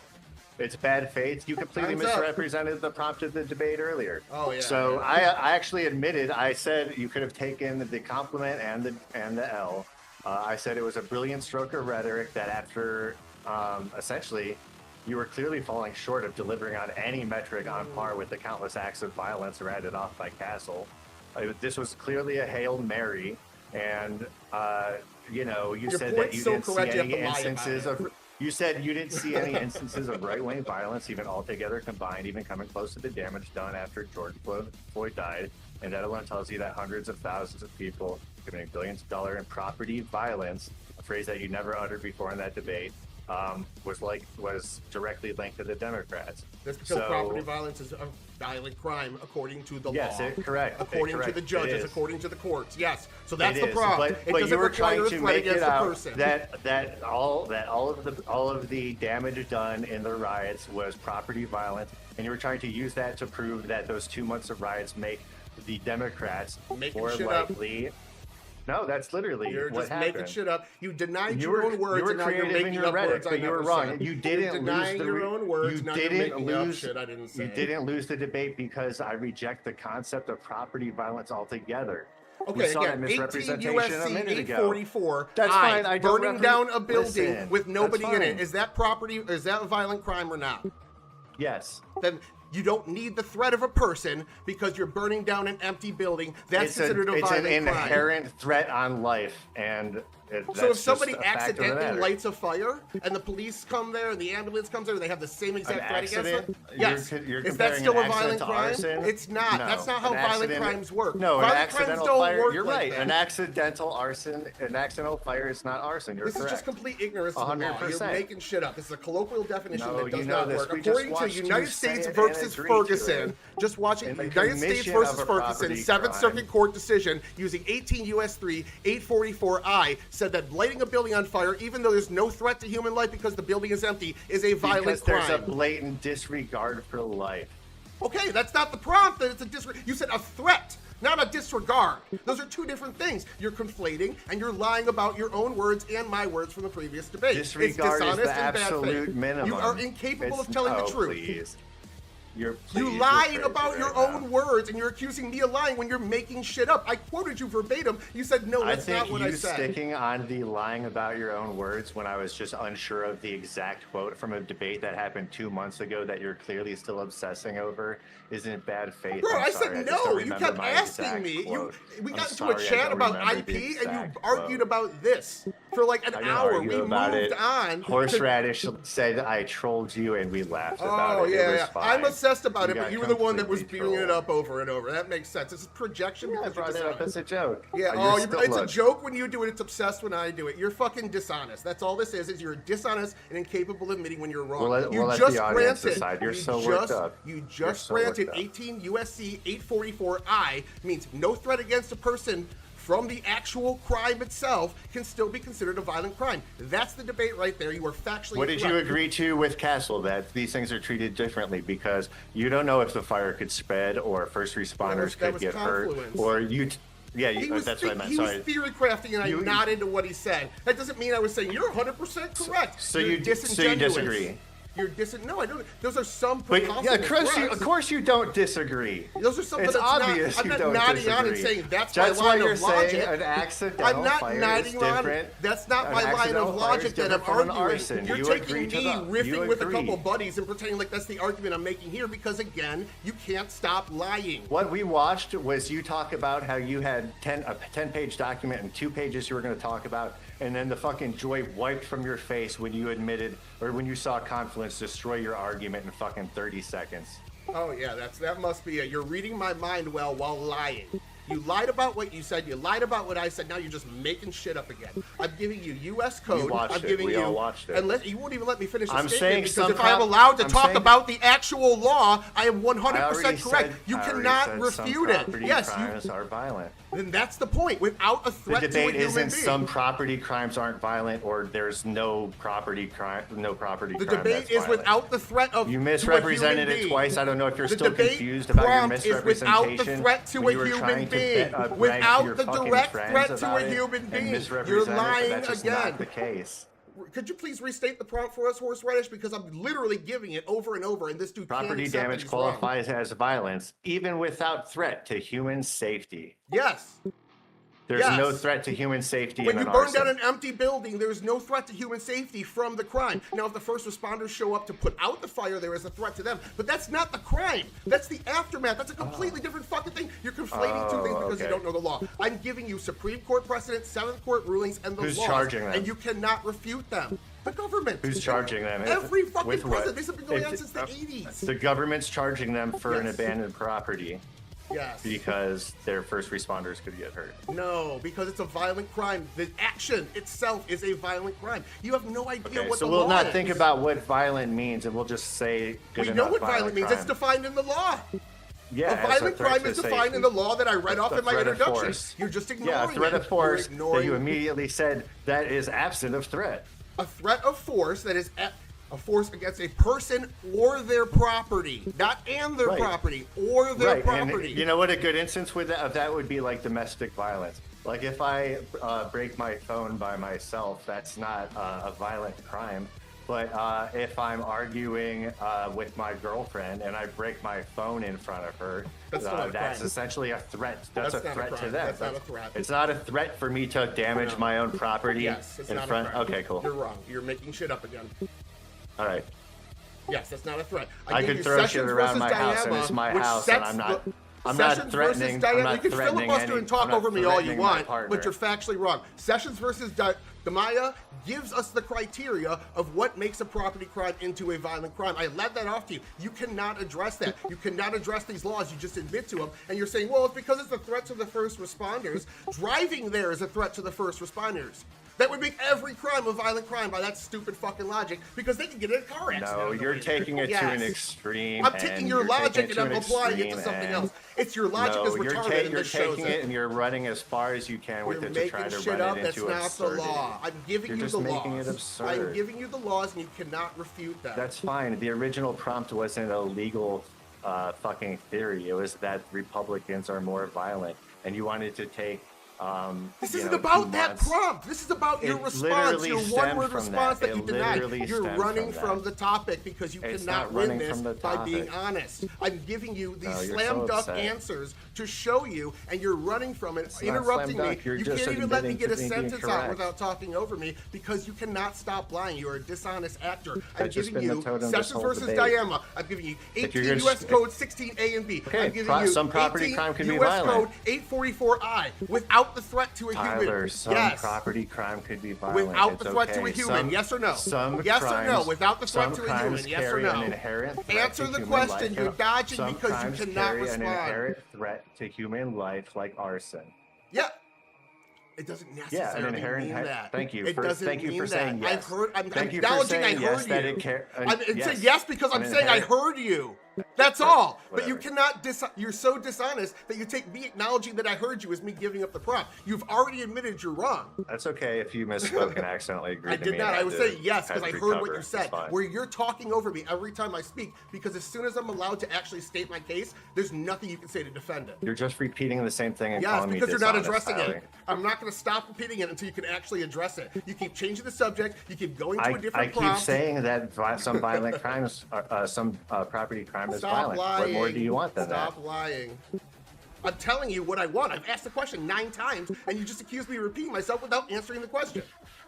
If you burn down a building with nobody in it, it is considered a violent crime, even though there's no threat from your Yes, actions. arson is an inherently violent crime because of the threat to life. Even if the building's empty, yes?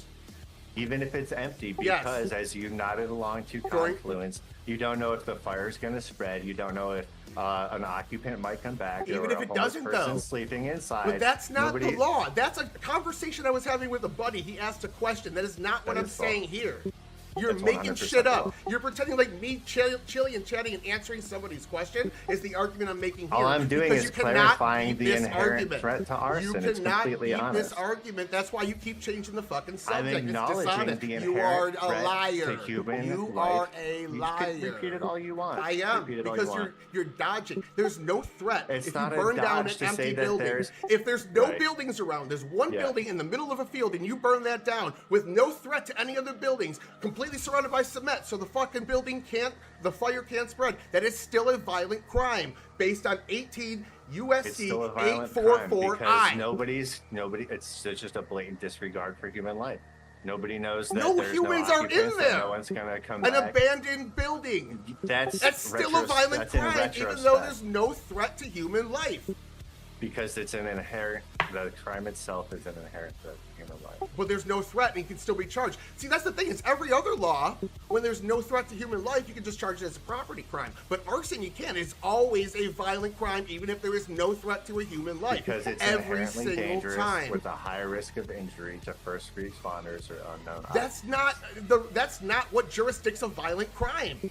You're adding a clause that is not the law. Can you cite the No, law what that says that? Can you cite me anything that says that? Because No, the which courts have jurisdicts never is taken your the position. attempted use or threatened use Can of you give me a physical single force instance? against a person or property. Can you give me a Yeah. single instance where the courts have taken your position? Because it doesn't fucking exist. You're making it up on the fly. I'm not making it up. No, on the can you fly. give me a You're- single instance? I'm asking you a question. I'm Answer it. agreeing.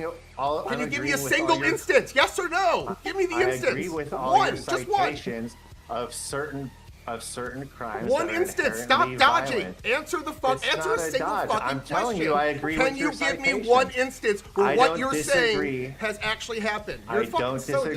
dishonest, dude. I don't Answer the disagree question. with One any instance. of your- Yes or no? I don't. Yes disagree or with no? any Stop of changing your the subject. court Can you give I'm me not one changing the fucking subject. instance? Yes or no? Listen to you. You're purple, dude. Look at you. It doesn't Holy fucking shit, I need matter. a Stop big ad keyboard. homing. Stop changing the Oh my subject. God. Answer the fucking question. Yes, dishonest people that Are you gonna constantly let me? lie through their teeth piss me off. You are a dishonest actor, and you can't answer a single fucking question sad, because dude. nobody It is fucking sad. Stop lying. I'm not lying. I You agree are. with your. One I agree instance. with Yes your or no? Answer the citations. question. One instance. Yes or no? Has a court ever ruled what you're saying is true? Ruled what I'm saying. Yes is or true. no? I'm agreeing with Yes your or court no? citations. Have Why do any I need to court bring a or citation law- when I'm agreeing with your citations? My that I'm citations saying say that you're wrong. that arson is an inherently violent crime because of the threat to human life. That's not what they period. say. That's not what they say. You're making that up. That is You're not why agreeing it with is my an inherently citations. You're violent crime. editorializing them. No, it's not. Throwing a grenade into an empty house is also a violent crime. Even if nobody gets hurt, nobody's there, there's no threat to human life from throwing those grenades in somebody's house. And first responders are completely safe because the grenades have already gone off. So your fucking stupid theory's out the window. Still a violent crime. Right. So you could walk into a house after that you've had known explosions in, and there'd be no perceived threat. It's There'd just be so no fucking perceived dishonest, threat man. after explosions inside of a house. no risk to first responders. That's fucking rich. You're doing everything The retrospectively. same as It's breathing fucking in from a crazy. fire? The same as breathing... Retros- No. The breathing threat in. from the first responders driving there is higher than You the tried. threat... You tried to say Can it you was let as me big fucking of get a threat sentence as out? fucking. Can you let me get a fucking sentence out? You wild can't debate. even let me get a You sentence should out. be embarrassed When by this. a Go ahead. grenade Go ahead goes with into your a sentence. house and explodes, the threat to the first responders is lower than the threat from getting in a car accident on the way there. And it's still a violent crime. You're just making shit up. It doesn't carry over to any other fucking example that I'm giving you. You're saying you're agreeing with my citations, but the citations are proving you wrong. So if you agree with my citations, you're giving up the prompt. If you don't agree with my citations, that's why you keep editorializing them. You're not agreeing with me. You're lying. I'm not editorializing. I'm giving you I'm all just legal saying, precedent.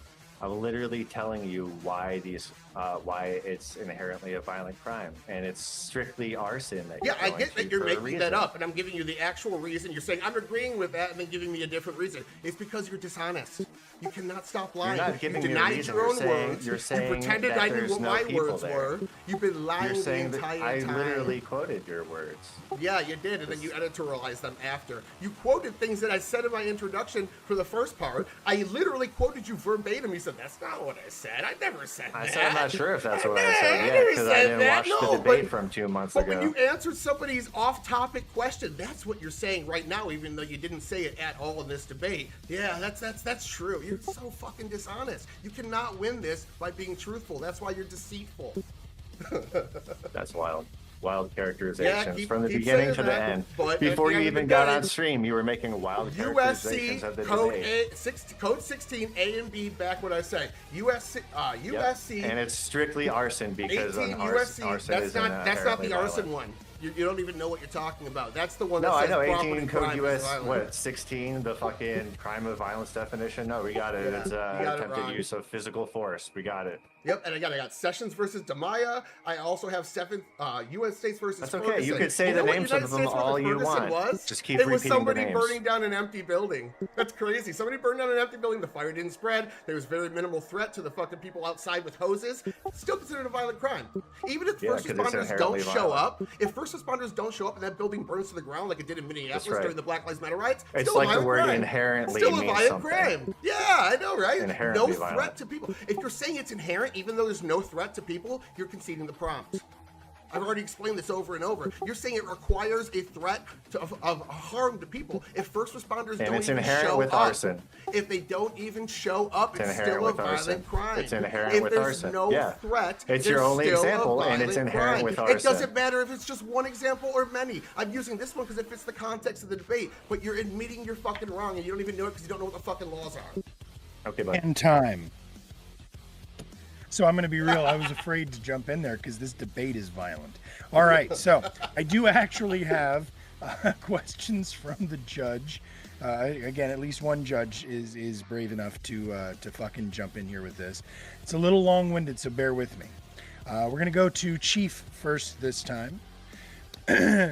Would you consider smashing open a window of a store that is closed, but in which workers are still inside, though far enough from the window that there's almost no chance of them being harmed, to be a violent act? Yes. I'm going to read that again. Oh, that's that simple, just a simple yes. Yeah, it's threatening them. Yeah, definitely. It's threatening behavior towards people. Even for sure. despite you did catch the fact that they are far enough away Yeah, from the they're mirror. far or enough from the window. glass. That's fine. No, it's that's it's still a that's violent definitely act. a threat to them. Yep. Okay, cheers. And now, question to Tyler. Maybe you'll be able to do it as quick and succinct as well. Do you consider grabbing another person's phone and throwing it into a pool, despite the fact that there is no danger to their life or well-being, and it's known that they have accident insurance on the phone, to be a violent act? Well, I would know the insurance. So in other part of words- the insurance part. Well, is irrelevant. knowing that there's no cost threat to them. It is doesn't the matter. idea It's there. irrelevant if it costs zero, if it was a gift or whatever. That's irrelevant to Okay. the question. I don't. Fuck, that's a hard. I'm not a lawyer, man. I borrowed my entire arguments from like lawyers, Supreme Court yep. and shit. So I would say You personally, based on your understanding. I would say no. I would say that Fuck, I don't know. What's the context? And did they say, "Give me your phone, or I'm gonna punch you," or they just walk up and snatch it? Because just robbing No somebody, context. larceny, Just walking up, grabbing a phone, and throwing it into the pool. larceny, theft, those are crimes of property. If you hurt the person or threaten the person to do it, then yes, that would. Burglary is a weird one because it does actually require what he's saying, and that's where I think he got this, is he read just burglary and assumed that was the law in total because he doesn't know the laws. But yeah, burglary, theft, if you do threaten, that's when that actually elevates to that level. Arson's not like that. Okay. All right. I think that definitely got to the meat of the question. And I think that if you the, angrily threw it in the Oh, it's pool after an questions to you. argument with the That's your partner. question? I thought it was my question. Yeah, I was about to say, yeah. So, all right. I'm going to go ahead and put 3 minutes on the clock here. I am so excited to see how this goes. 3 minutes to you, Tyler, first. Go ahead and close it down for us, bud. All right, so as we can see from the initial, he denied his own words. He tried to go back to a prompt that isn't the prompt for this debate. He misquoted what I said, saying that me nodding along to Confluence about his off-topic questions somehow has anything to do with the debate that I delivered here tonight. And then on top of that, he misquoted the laws to say that he was in favor of them. If you accept I'm right about 18 U.S. 881 or 844I, then you accept that you lose this because there's no threat to a person that's not in the building. When you burn a building down in isolation, with no threat to it spreading, with no first responders there, it's still a violent crime, regardless of the lack of threat. It being inherent still gives up the prompt. Inherent doesn't matter because it still gives up the prompt. It's irrelevant because that particular instance did not show any threat to a person. There's other crimes that could be property crimes, but could also be violent crimes when the context fits. That is the threat to the person that you may be confused about, but this particular crime does not require threat to a person to be a violent crime. You are factually incorrect. The Seventh Circuit Court ruled with me on this. The Sessions versus Denia gives us the criteria how to make a property crime into a violent crime. It's exactly as I stated in this debate. None of that was addressed. All he said is, I'm agreeing with these laws that I can't even repeat back to you, and I cited you improperly. It's just been dishonest tactic after dishonest tactic, shifting the conversation, shifting the narrative, denying his own words, putting words in my mouth that I never said in this debate. It's all dishonest. It's just the most bad faith bullshit I've ever seen. And when I asked for a single example of a law or a system or a court ruling backing what he said, he just dodged the question 15 times and accused me of repeating myself over and over when trying to nail him down, his slimy ass down on a single yes or no question. This is bad faith, dishonest lying, and I hope the judges can see through this shit because I got ick on me from fucking dealing with this shit for so long. I don't need 3 minutes. We're done. 3 minutes on the clock for you now, Chief. Your turn. Go ahead and start when you're ready.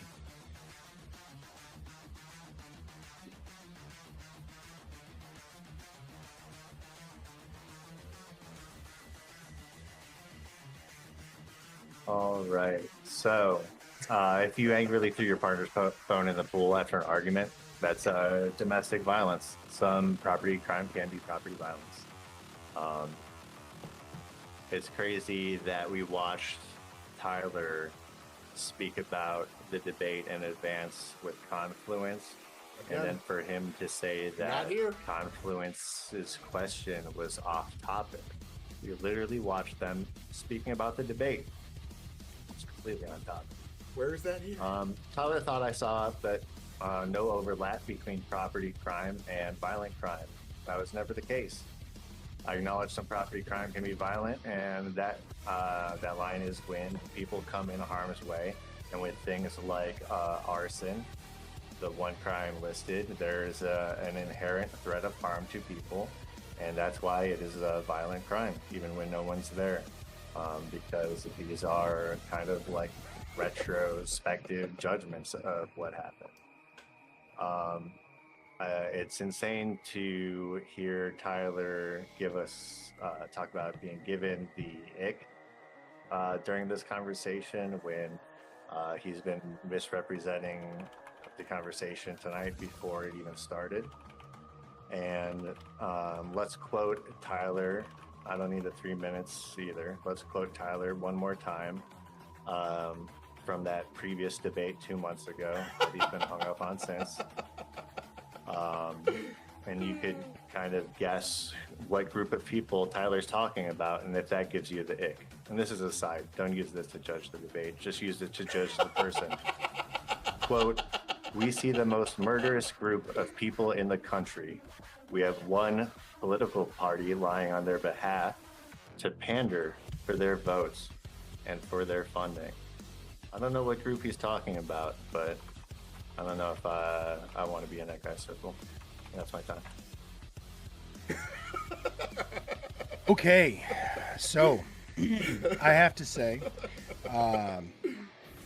to be honest with you, this was definitely the most entertaining debate I have seen in a long time, regardless of how the judges, and I do not fucking envy them, judge this. I am going to drop a link here in the chat for the audience to go ahead and put their vote in. And everybody, if you are streaming, please go ahead and grab that, put it into your chat as well, so that everybody can get the chance to vote.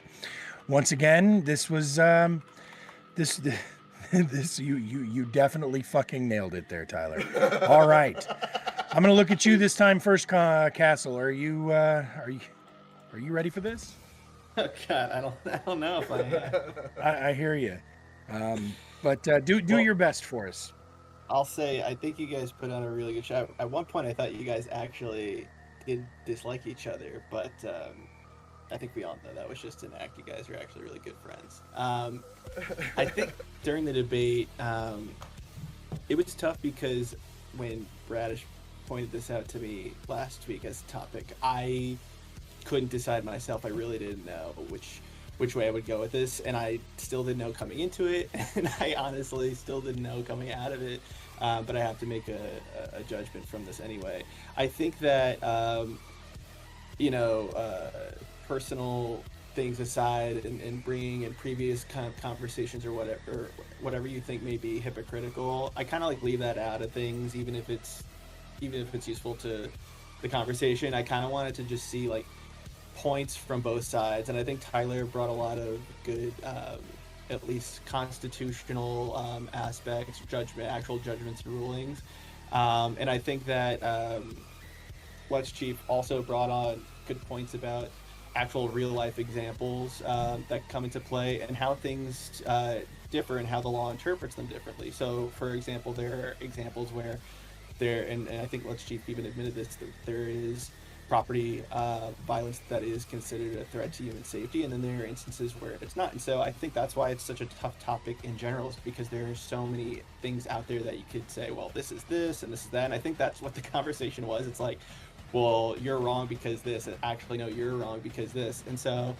I think it got lost in some of the personal anecdotes here and there, which made it kind of hard for judgment. And so it's really hard for me to even like render a verdict on this and come up with like points here. And I don't want it to come out as biased or anything here. So I'll just say this. I think it was a really great debate. I actually really did enjoy it, even though it could be heated at times. And I really think both of you had legit arguments. The only thing that I would say, and I'd give it 6-4 to Tyler, is just that I just wanted to hear more of like more concrete examples. And I think Let's Chief had the arguments on his side, and I think he could have done more in that space to kind of bring like what in real life has happened that can prove me right, even if this lawsuit that Tyler's citing makes sense. Well, what can I cite to prove him otherwise, or to showcase something to the judges as a real life example? So that's really all it came down to. I think I enjoyed both of you guys, and if I just had to make a ruling on this, that's how I decided on it. So all right, that's 6-4 to Tyler.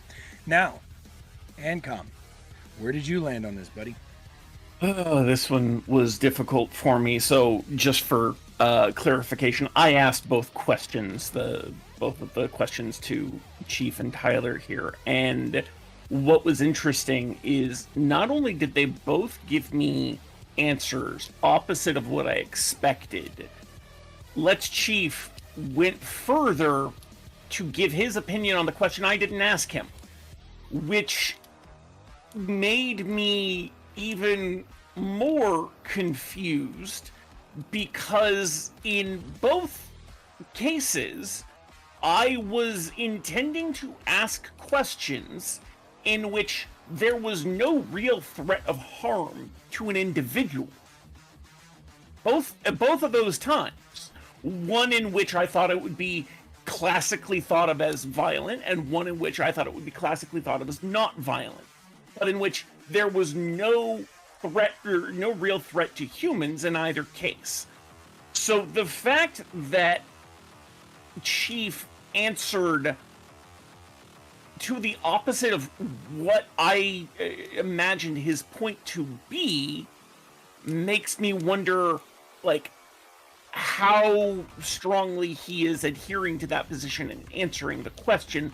Same with Tyler, although Tyler was a little bit more uncertain as to his response. And so, at the very least, it kind of gave me a better understanding that while he holds the position, he had some confusion about it. So, because of that, and the fact, although I am also taking into account the fact that while Let's Chief pointed out how upset and yes, purple-faced Tyler was getting, he shot back that that's an ad hom, which is a great call out of that.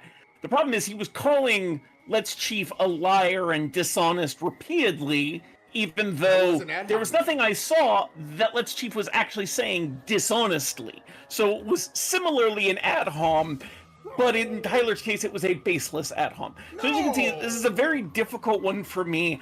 I am having an incredibly difficult time putting one above the other in this because I think they both had really strong arguments and they both had pretty significant pitfalls in their argumentation. I hate having to do this. I truly do. I cannot find enough light between them to give it to either one of them. It's got to be a 5-5 tie, and I hate it. I am so sorry to both of you. We can leave it to the audience if you want to vote for. Yeah, I was about to say that's what's happening. It's leaving it to the audience either way, ultimately. So I mean, yes, either way, like if unless I went for Tyler, it would be leaving it to the audience. But as I know the points also count here, I don't want to artificially take a point from Tyler and give it to Chief. So for sure. So once again, every single one of you out there, please click that link and vote on who you thought was the most persuasive debater in this argument. That's what we're looking for. We're looking for who was the best debater, not which you agree with, not who you think was prettier, Jump in there but and who vote you yes. thought brought it tonight. And it does ultimately tonight on this debate going to fall into the hands of the judges. By that, I mean the audiences. So hopefully we've all gotten our votes in. Let's take a look. I'm going to give it about 10, 9, 8, 7, 6, 5. The correct answer is that 4, I'm the prettiest. 3, 2, 1. All right. So we have got our votes tallied. And once again, it is, fuck me, 60-40 for the negative. So that means that we now have an actual tie. We have an actual tie. Yeah, so that was absolutely awesome. I enjoyed the hell out of that. 4-6, I should actually say. So, yeah, that was for the negative. So, audience gave it to Chief, Castle gave it to Tyler, and Ancom gave it to the fucking audience. So, great job, you guys. I enjoyed it. It was everything that I hoped it was going to be, and it was the most entertained that I've been in a while. So, thank you both for bringing it. I told you I'd bring some fire to make it not boring, so I hope I just tighten up that fucking collar next time. You look like a fucking mess, bro. Fantastic. It looks you fantastic. look like a drunk. This is a all right. sweater. Save that for the after party, gentlemen. All right, so we're gonna roll straight into the last debate now. Like I said, and Desperado, are you still there? Yes, you are. Very cool. Game Boy, are you still there? Give me a second. My computer crashed. Yep. That's fine. Seeker's in the lounge.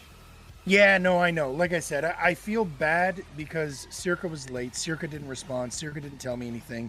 I love Circa to death. He's going to get in here for the after party. I actually asked him to see if he could find a prompt with that Vince Wilson guy who was down there as well. See if they could do a quick impromptu debate. But I guess the Vince Wilson guy has disappeared. So that said, Okay, I'm ready.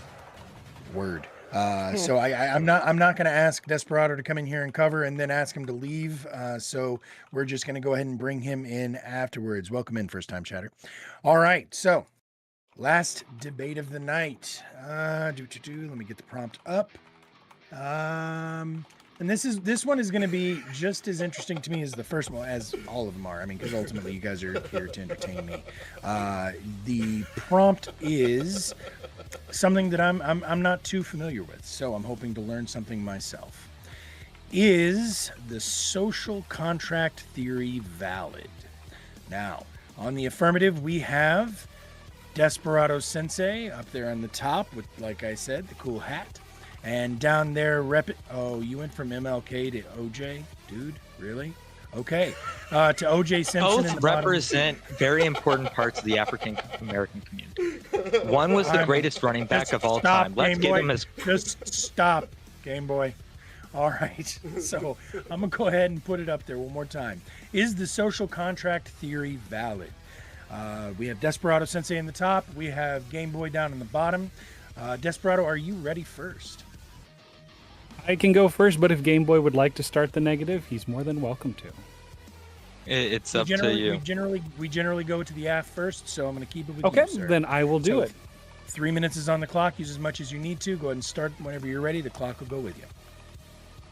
Let's start with a simple reality. We do not live in the woods by ourselves. We live in a world with billions of other people. And because of that, we have a choice. We can either live in a world where the person with the biggest stick wins, or we can live in a world where we agree on some basic rules so we can all get along. The social contract isn't some dusty ancient document in a museum. It's a simple common sense agreement that says, I won't hit you, you won't hit me. Instead, we'll both follow the law and see if we can both make this work, raise our families, and feel safe. It's the basic deal that makes modern life possible. Now, Game Boy might say, I never signed a contract, but let's be honest, we all sign it every single day. When you drive on a road that you didn't pave yourself, when you buy food that was inspected by the government, and when you call 911 because, there's an emergency, you are participating in a deal. In everyday life, we call this fairness. You can take all the benefits of living in a civilized society, the internet, like electricity systems, and like safety, whether it be fire or police, and then turn around and say, well, the deal isn't valid when it's time to follow a rule or pay tax. It's a two-way street. We give up a little bit of total of do whatever I want freedom, and in return, we get a world that actually functions. The most important part of this theory is that it puts us, the people, in charge. Before this came along, people thought kings were like chosen by God or did whatever they wanted. The social contract flipped that. It says government has the power only because we let the government have that specific job. And think of this like hiring a contractor to fix your house.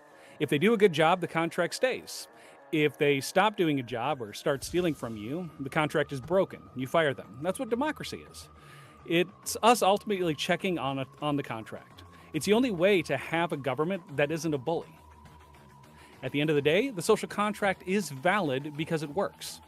It's the reason we aren't living in constant fear of our neighbors. It's the reason we have rights that aren't actually written down and protected. And it's not a perfect system because humans aren't perfect, but it's the best deal we've ever come up with. If we throw out the social contract, we're back to survival of the fittest. And I don't think any of us actually want to live in that world. I urge you to support the affirmative.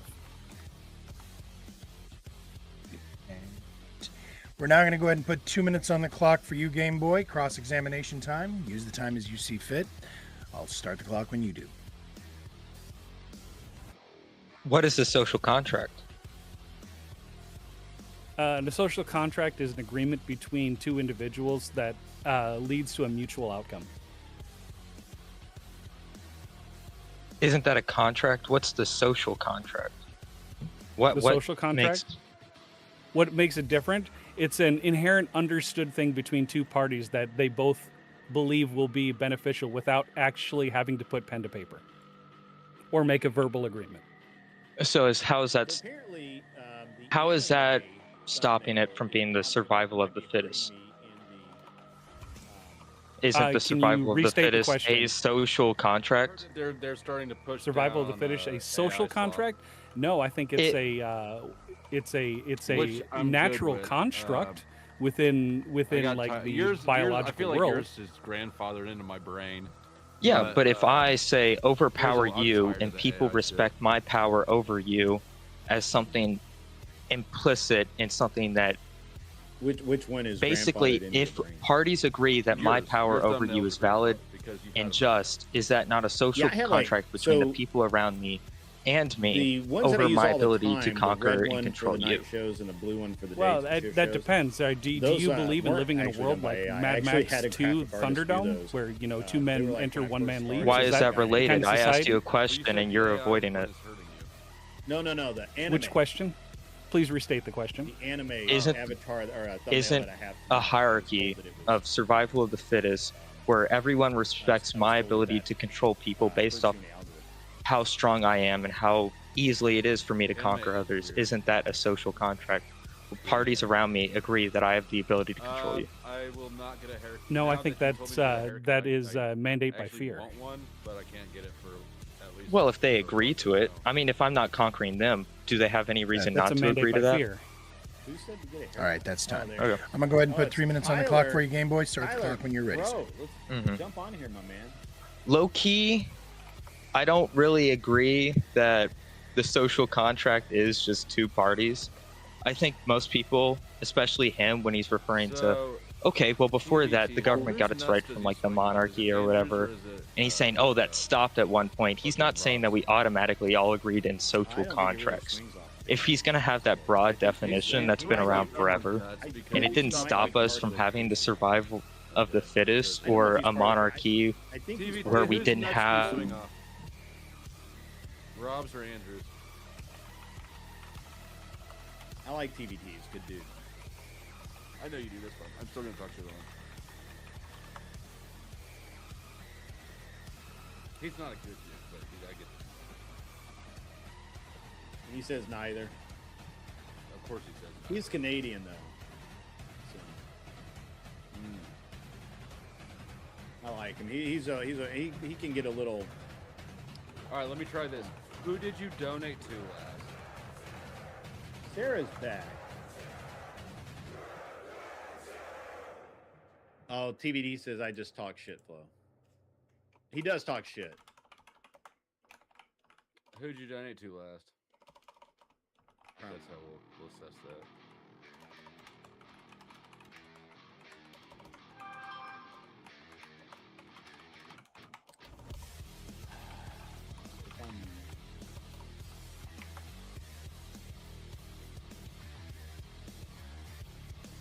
Carrie says she had to. The kids needed her for something. If we're still on, she'll be back later. Okay, that's fine. I'm on Instagram right now. The fuck?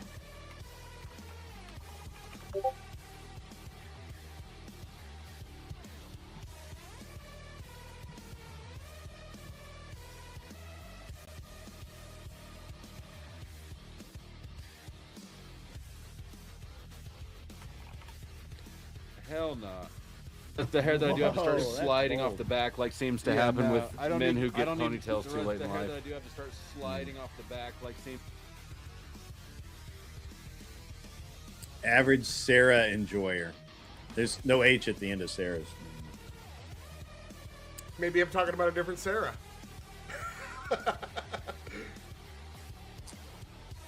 Probably. You got a haircut. You're gainfully employed again. Mm-hmm. My job starts in the second. I started in the second. So Yeah, Dustin- that's how I mean, he was all shaggy and shit, but now he's got to show up at the office. That's why you're flaunting. Dusty, He's you I need a refuse haircut. to join the employed. Oh, okay, that makes sense then. Yeah, D-Gen leftist standing up for the woman that hit ICE with her car. I saw that last night.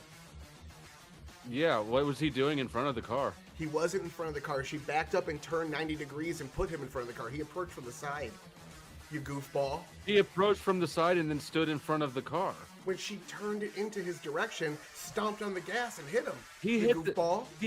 He hit the driver's side headlight. That's She baloney. actually turned more away from him. Baloney. No, actually, when she stomped on the gas initially, she was still turned left, but she skidded out on the ice. Tim Pool, of all people, who's never taught me anything in my I don't life, give a and he's fuck so what Tim stupid, Pool thinks. showed that to me. Yeah, I don't care what Tim Pool thinks. I'm just saying there was a cop that decided to put himself in front of a woman who was in a vehicle who was not cooperating. He approached That from is the an side. escalation. And there is a cuck who's sitting here denying that that woman was guilty. I'm not the one licking boots. Hey, I'm an authoritarian. I'm all cool with the government doing what the government's supposed to do. You're an not authoritarian. Yeah, gonna- he's literally. Matter of fact, he is He's the a- average bootlicker enjoyer. So Yeah. It's the political ideology of hit me harder, daddy. Look. I've had I don't know how many non-interventionist arguments with him, and he insists that we must intervene the world over. We are the world's daddy, according to Tyler. He's just another stick in the bundle. America is the greatest country because we are the only country founded on a nation of ideals. Those ideals are the best. We have proven that they work by becoming number one. Why would we not take the world stage and make the world more Which secure? ideals? The liberal principles of democracy and the moral principles that come from the Declaration of Independence about our inalienable rights, life, liberty, and property, as well as the pursuit of happiness. We are a nation You don't of believe in ideals. those rights. I do. There's no way you support ICE having the power that it does, doing the things it does, and you believe in those I rights. absolutely do. ICE has the power and authority to deport illegals. Back the blue or don't tread on me. You can't have both. Which one is it? No, that's not how that works. Unfortunately, social Yes, that's contract theory. exactly how that works. Fortunately for you, social contract theory covers this. Life, liberty, and the pursuit of happiness for our citizens. Non-citizens are breaking the law. Criminals But make it who harder is- for us to have our rights. So we need Who to is impose it criminals. who is it? It's citizens that are pissed off about it. It's citizens that don't want ICE in their communities. And It's citizens getting shot in the citizens face. that voted in They're Trump. The mass So- deportation guy. Right. Trump is in office, so we do what he says. Hit me harder, daddy. Exactly. No, Trump is in office, so he does what he promised when he was voted into office on the He campaign didn't build a trail. wall. He didn't arrest Hillary. He didn't release the Epstein files. Hey, the Epstein files are currently being released. They have to get redacted properly. He tried to build the wall. He got about, 20% of it done, but was mostly rebuilt. He shut down. He did the lockdowns. Hey, He's- man, you can't fall for if you fault Trump for Trump that, is it's a like faulting socialist. Biden for Trump not is getting. a socialist. Listen to me. That is a socialist. I can't argue with that a little bit. He has been seizing the means of production to bring it under the Uh-huh. government's wing. But I'm at the end of the day, I'm left of center. I don't mind that. You get a little stake in the business. We tell them This what is to what I'm do. saying. The Hey, Democrats are already doing it. Tyler, You don't actually have Tyler, any ideals, though. That's what I'm pointing out. Tyler, did you see the debate last night? Was with me and Soy Pill and Loser Box? A bit. I really wanted to get on that, man. I can't watch Loner Box. He's such a smug cunt. I was so sad I couldn't make that, man. I really wanted to get in there. So by my count, they committed all of the major fallacies: straw man, pivot, appeal to authority. Basically, all. What was your impression? Well, I mean, Soy, as I said, I like Soy Pill. I talked to him. I a know lot you of the like time, soy. but a lot of his arguments are kind of shit, and he just doubles down on them, and no matter Yeah, I what mean, you throw at him- he's a likable guy. You know what? I could see that he's a likable guy, and if he came over for a party or something, and it'd be cool to have him hang around and bullshit for a while, but he'd have to leave pretty soon after. But yeah, he can be a cool guy, but he's fucking wrong as shit. And he would not engage in any of the hypotheticals. The hypotheticals they offered were dumb as fuck.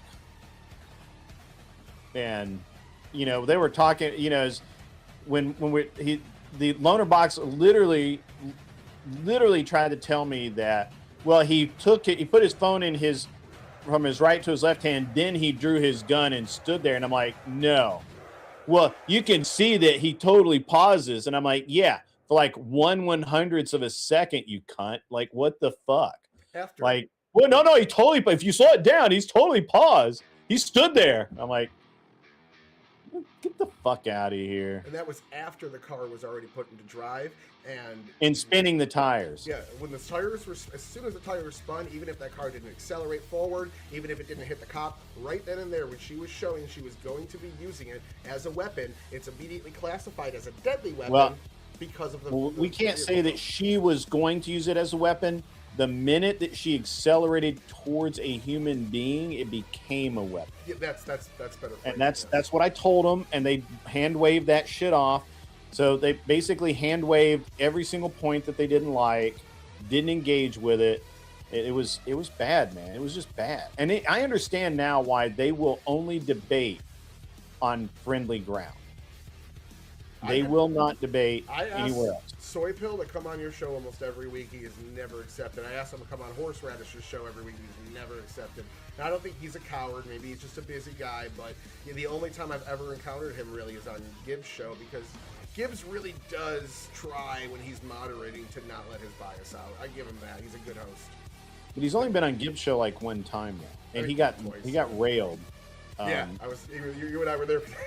Yeah, he got railed. He didn't like that shit at all. That was the left is obsessed with January 6th. That after that panel where we completely crushed them, Rinyo went back to his channel and said he obviously won. He's never lost a debate on January 6th, but refuses to talk to me. I'll have you on my show, and then I hit him up, and I can show you the DMs. It's always like, hey man, you ready to have me on your show? No answer. Hey man, I'm ready to come on? No answer. Hey man, I can come on? No answer. But he'll always say in public, I'll have you on anytime. He's just a fucking coward. Yeah. So it is what it is. Yeah, I think, and that was, I said this multiple times.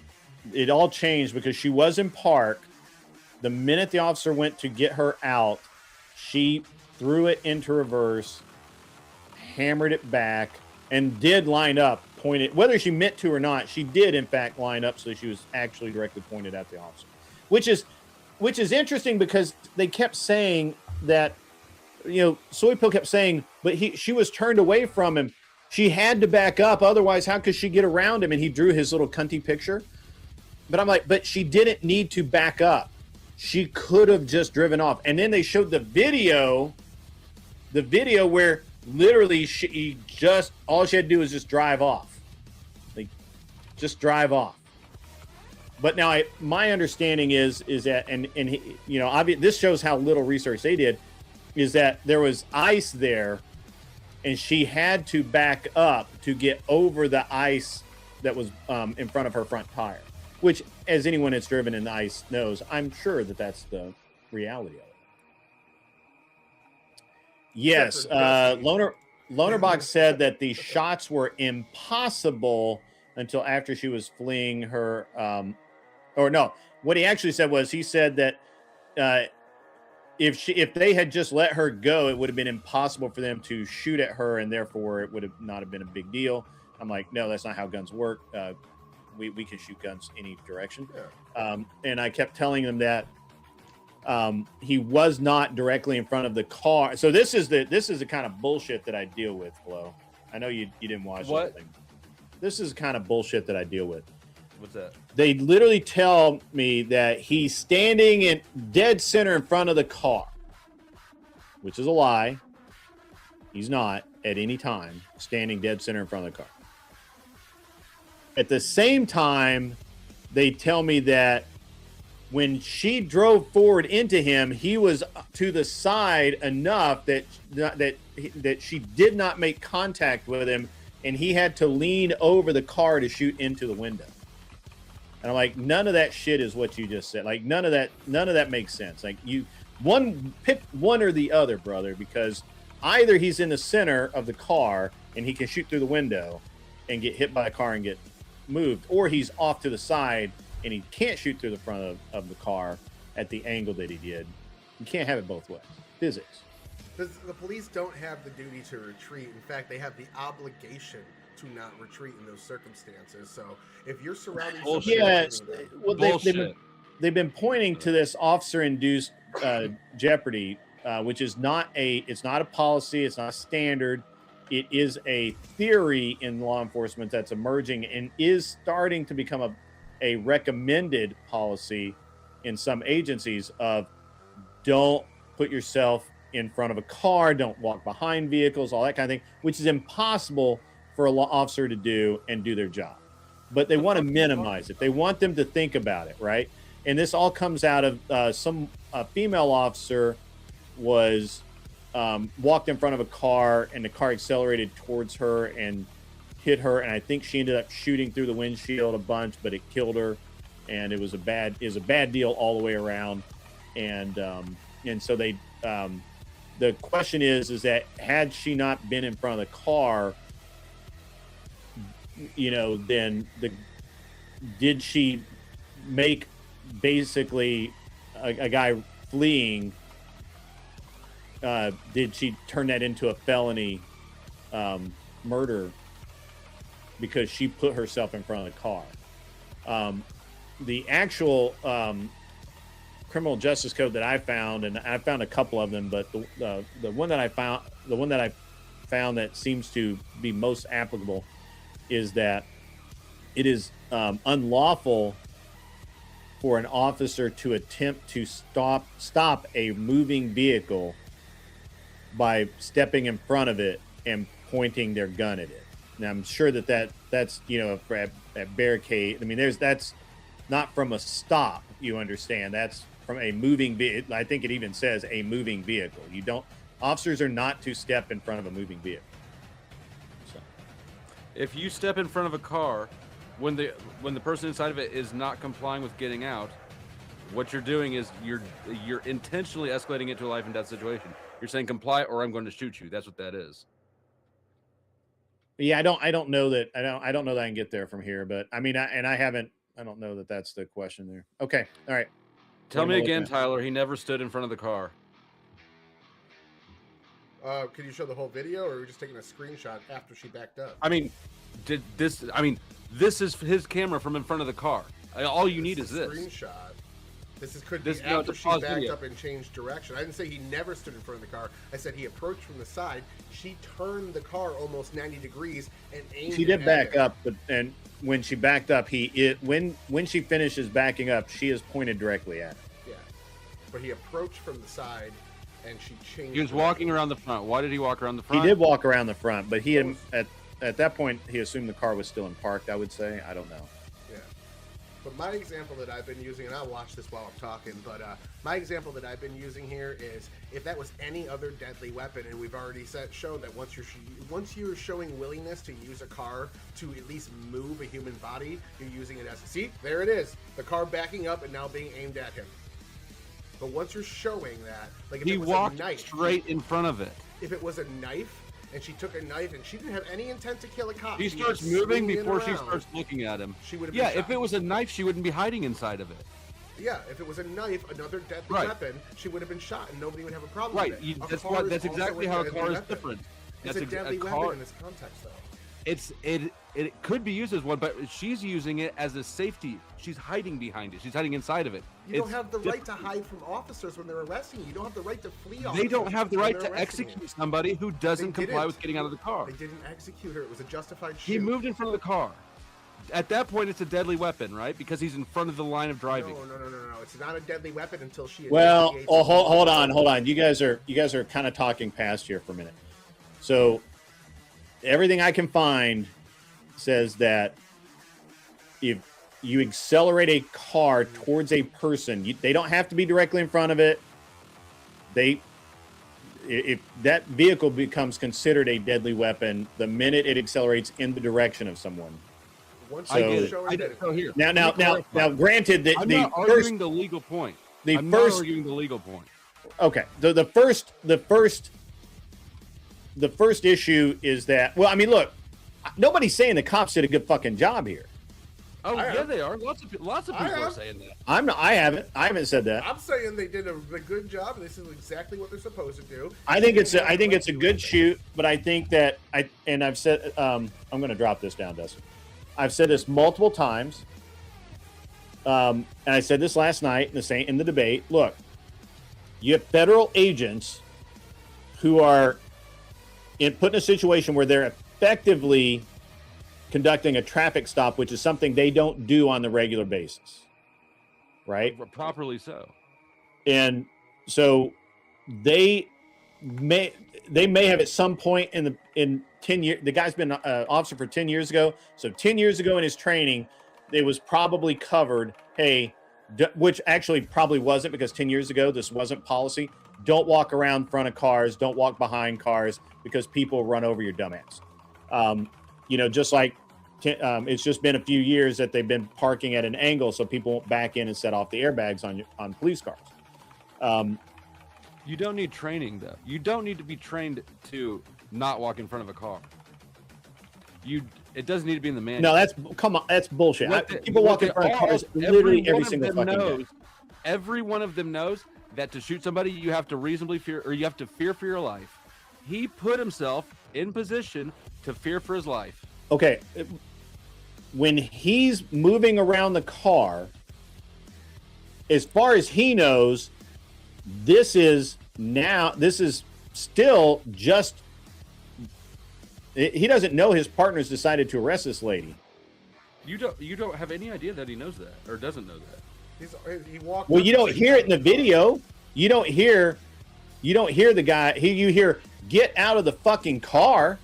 Mm-hmm. Dusty, carrying over your logic to any other circumstance, it would say if a guy has a gun in his hand, the police shouldn't even engage him because they're putting themselves in harm's way. Yes. No. Okay, hold on. But this is you guys are. This is a minutia point that doesn't matter, because he was in front of the car. She drove towards him. None of the how he gets in front of the car is fucking irrelevant. It's not irrelevant. It is fucking irrelevant. No, and otherwise, it would literally. It's not even a policy. It's not even a policy to not walk in front of it. I don't give a fuck what it is. A couple. The matter is, this was a traffic stop, but it wasn't a traffic stop. They did not. Hold on. That's the problem. That's the problem with this. It wasn't a traffic stop. They didn't pull her over. She was parked across the street. They went up there to confront her for obstructing their investigation. They're not traffic cops. They don't do traffic stops. Right. Whatever. What I'm saying is, this was not a deadly situation at all until the cop decided to make it one. No. That was his. The cops did not decide. No, until that woman decided to make it one. Yes. The woman decided to drive off, and the second she decided to drive off, she made it one. Yeah, that cop should have. That cop could have been completely on the side of the car, and the way she came out of there, he could have feared for his life and shot her. And you would. So all right. So let's just say, let's move him to the side 1 foot, which is all that was needed for him to clear and not get hit. Just move him 1 foot. Is he still under threat when she accelerates towards him on an icy street? He was under threat when she accelerated towards him. Yes. He was under threat. Yes. And I'm not making a legal case. I didn't think that he'll get in any legal trouble at all. What I'm saying is, whether it's right or wrong, that man was out of danger. There was no danger at all until he chose to walk in front of the car. You're partially correct. No, Dusty, you're wrong about this. He was out of danger until she decided to put the car into reverse and back up, aiming the vehicle at him, directly at him. We need to watch this again, don't we? Yeah, watch it. Watch the overhead view. The overhead view is the best. Find the overhead video then. No, you can say you're not making the legal argument. You could say you're not making the legal argument, but if you're saying that she was executed improperly, then you are making a legal argument. You're saying he killed her unjustly. I'm making a morality argument. You understand that laws can be bad at the same time, right? Yeah. Sure. Something can be maybe is correct about this one. I used U.S. versus Wallace last night. That was not addressed. You would have been a fantastic subject to His Majesty. Okay.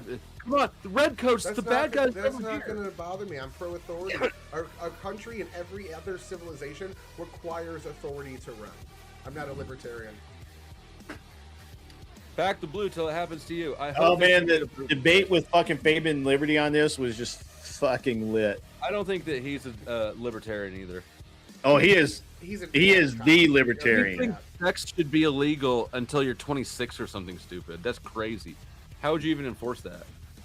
Well, he has two It's different a- it's a- stances. He has practical and then he He's has a non-aggression principle guy. Yeah, his ideological stance is different than his practical stances. He will argue ideology if you get into that realm, and when you do, he is clearly an ANCAP. Oh yeah, did Tyler? Did you see the debate on Prime where he's literally like, "This is just an example of like authority run wild or whatever the fuck it was." It was crazy. Yeah, I saw clips of it. I can't watch Prime talk after I broke his brain. I'm surprised he had me on. I thought I was banned. Sarah hosted it when I broke Prime's brain. Did you know that in 2025, cops killed more Americans than mass shooters, T-words, and undocumented immigrants combined? Interesting. Okay, so what? Yeah, a lot of bad people out They there. have the monopoly of force. They should be doing the That most is violence. true. This is what I'm saying. You don't have you reference the American values. You have no values. The monopoly of force is what's required to have authority in the country. Authority is in the country is what is required to have our value systems And instantiated what not and when infringed. you are entrusted with monopoly on force, you should have higher standards of behavior. I don't have any sound. Is there? Is No, there I sound? would let the sound off because Okay, all right, that's fine. There, I want to hear when the shot happens because I think the shot happens before either before I can't remember either before he stops moving or before she stops moving. Dusty, go have some lunch, big boy. It happens as he's falling. Whoa! Whoa! Literally as he's falling down. Whoa! So you got one cop hanging off the door handle. You got another cop walking in front of the vehicle. These people. I've never been hit by a car, but it probably sucks. I have. It's not that bad. Dusty's saying these people because. Now, all right, now the problem with Dusty, hold on, pause it. He moves back towards the line of the cars driving. Whoa! No, the way he does his body in the other view, you can see that he is almost at where he's not going to get hit by the car. Almost. Okay, well, then if there's another view, then you can share it. But in this video, he moves in front of the car, and then she's trying to get away, and he moves back further, deeper, right here. He doubles back. Boom. No, I think he just changes his camera angle. He doesn't actually move back. Yeah, he switches hands with the camera. That's the only time. I mean, that's he switched from right hand to left hand on the camera. At the same time he was drawing his gun, he changed hands with his phone while he's drawing his gun. You can see, yes. He- you can see in the original. Yeah, angle, his he feet changes. All right, somebody needs to show the other video then. Yeah, so what he does is that as he gets that corner of the car, he sees his partner trying to open the door, and hears, "Get the fuck out, bitch," or whatever the fuck it was, and in that moment he transfers the phone to his right hand, and he doesn't put his hand on his gun, but his right hand's free. And he's filming with his left. That's why it looks like he moves back over, but he does not move back over. I think it's weird that he was filming on his phone anyways. It is weird that they don't have body cams for ICE, but they're that may be a Fed thing and not a, I don't know. But yeah, I've seen like 3 or 4 different views. So I've seen the view from his partner's camera or point of view. I've seen the view from the top angle, from the neighbor that was filming it, and a couple other views. Yeah. A Helping Hound says, you got to stop the cop hating. The cops that did you dirty are probably dead or retired by now. Most cops are post 1900s. Let it go. Yeah, you're a racist against cops. He's not racist. I am absolutely racist against cops. Bigoted. Bigoted. Use the right damn word. No, You're an no, educated no. man. They're blue, and he's anti-blue. It's racism. Okay, that's fine. Yes, I am prejudiced against cops and prosecutors, especially prosecutors. They're worse. Especially prosecutors. They're your least favorite. Yep. My least favorite people are prosecutors. I don't like fucking salesmen. You are a salesman. I'm not. I work in IT and programming. I fucking hate salesmen. I thought you were a sales guy. Especially the ones that come to your door and won't like take no for an answer. The ones that get real like SAE in terms of like trying to sell you shit. Those are the ones I can't fucking stand. You can't get them to go away. Yeah, well, This like, is you have why to you're tell an them to fuck off and authoritarian. slam your door. You're a disempowered, weak man. That's why you like the authoritarian ideal. I just don't want to be rude to random people for no reason. They Because force you're me. a bitch. They force the rudeness out of me when I'm I trying to literally, I literally am like, I had a guy yesterday come with AT&T fiber, and I'm like, yeah, dude, I'm good for internet. And they're like, we're just running a comparison test free, and I'm like, no. And I closed the door. I'm just like, dude, just shut up. Yeah, they just they force you to be rude to them, and it's like it's just above. It's too fucking below board for me. I can't deal with the over the topness. Just take no for a fucking answer and go to the next fucking house. You're wasting your time. I'd put it all together now. You need to be a more grouchy old man like me. I want to be polite to my fellow citizens. Like it's You just can be polite. it's a You can civic politely duty. be grouchy. Yeah. I just want to be. It's a civic duty to appreciate my fellow citizens and show them a level of Civic respect. duty? Yes, and they force the anger out of me that I don't want to give them, but they need. You need to just embrace the rage, take responsibility for your own anger, embrace the shadow, and be the angry asshole that you want to be.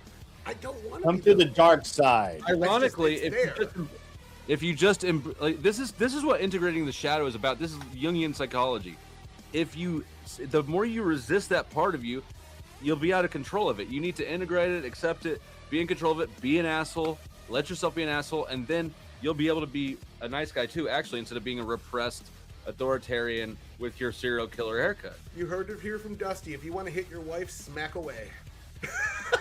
Well, I mean, why don't you get a wife that you don't want to hit? That's what I would say. If that exists, you fucking find her for me. Oh, it does. It didn't at first. I mean, it didn't the first round. Yeah. But I replaced my original wife with. Oh, that's what you meant. I thought you meant you had to smack her around a bit to get her that way. I mean, I learned my lessons from my marriage, and I replaced the loudmouth with an introvert. And now, when she's acting crazy, it doesn't even matter because she's an introvert and she's doing it all inside her head by herself. So one important thing. Okay. I think it's a little off topic. What were you guys talking about before I got in here and started filibustering? It's a chill stream, baby. Okay. We were talking about nipples. So there's a group of people I want to talk about. They have dual loyalty to another country, and I think that they need to renounce that loyalty or they need to be removed from the United States. And yes, I'm talking about the papists, the Catholics. The Catholics have dual loyalty to the Vatican, and it disgusts me, and they need to get out or they need to denounce their Catholic faith. You're going to have an issue with a lot of religions, then. Just the Catholics. All the rest of the Christians are fine. I'm okay We're nice with that. people. The Good people. Jesuits are weirdos. Jesuits are weirdos, though. I mean, that's true. I went to a What's Jesuit up? high What school say, and didn't Lou? realize that they were weirdos until after I graduated. Honestly, Catholic church, I go to a Roman Catholic church. Blair It's 1% fantastic. reminds us all that clubhouse rules. If the old lady is acting up, sometimes you have to show her the pimp hand. Let's keep the pimp hand strong, guys. Which side, though? The front or the back? I mean, the front hands for like when they really fuck up. All right. Just got to keep that pimp hand strong. I just got fucking clipped by Dusty. I just realized that. The Crucible We already coming knew, out we already knew against that you were a women. pimp. Dusty's over here. He's gonna bring the panel verse up. I'm all for it. Power to Sarah. Free She is Panelstenia. the red ruby of the panel verse. If Rob and Andrew weren't morons, they would realize that the panel verse includes all of us. Rob is far from a moron. He gets a little angry Rob's, sometimes. you're He's right. far Rob's from- not a moron. He's a pedantic child. He doesn't admit sometimes when he's wrong and gets angry instead. I'll say He I've thinks seen that it he's happen. important.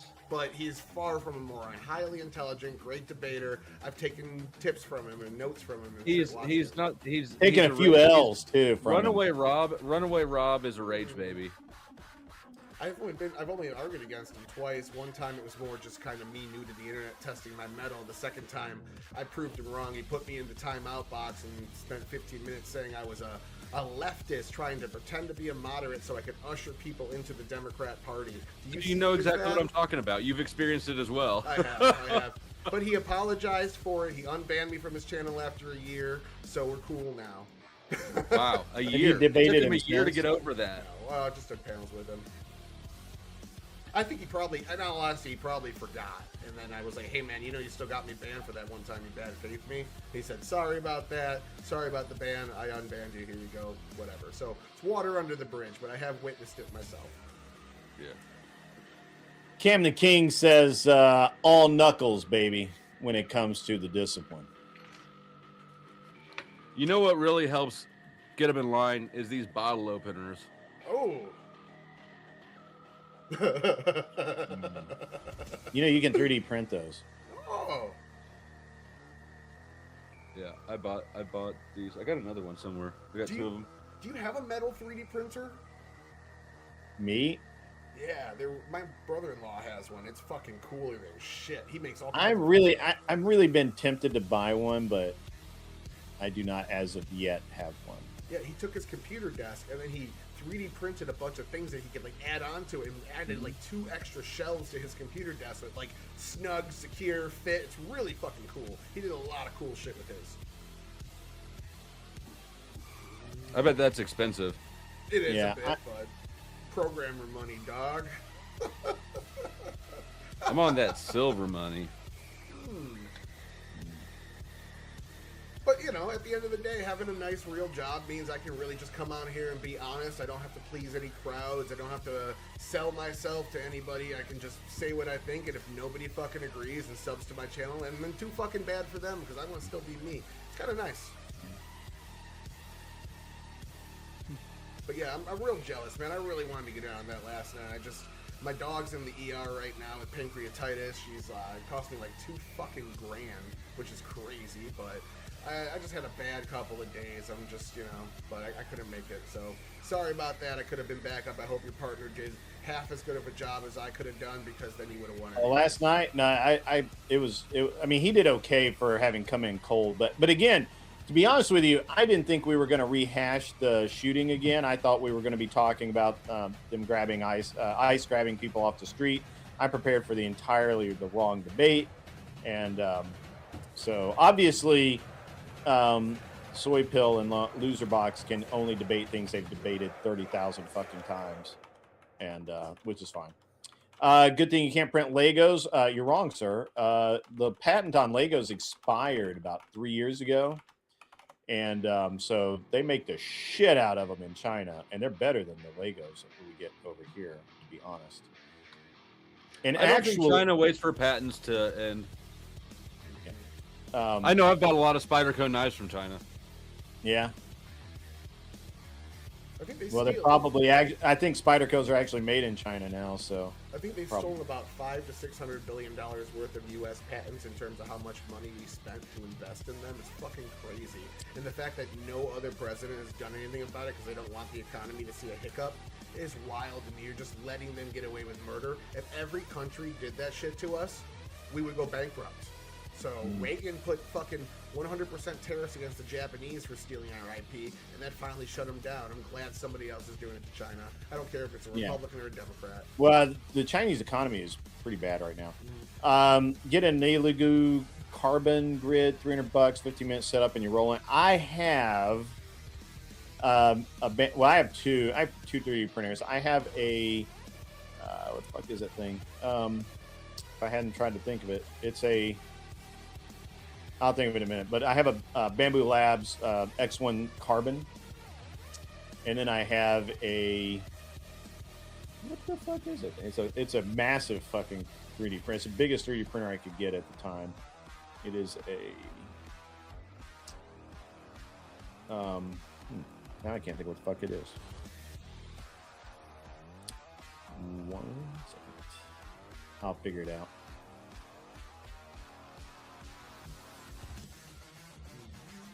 But I really like the Bamboo Labs. It's pretty good.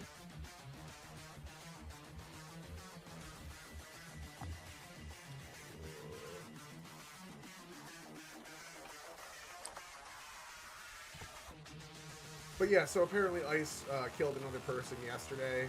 He was attempting to take his own life and died from it, but Ice was involved trying to stop him. I'm sure. I'm so sure. That's apparently what happened. Right. I'm sure that's what happened. I would Death love by- I haven't Suicide heard by about it. cop, I'm not saying that you're overclock. lying. I haven't heard anything about it. I'm just saying, like, they're lying.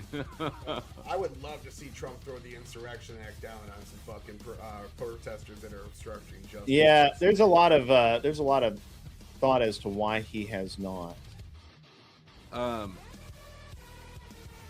So in the Yeah. military, So I have the any cubic Chiron, the CHIRON is my other 3D printer, which I don't use anymore, and I think my brother's going to buy it.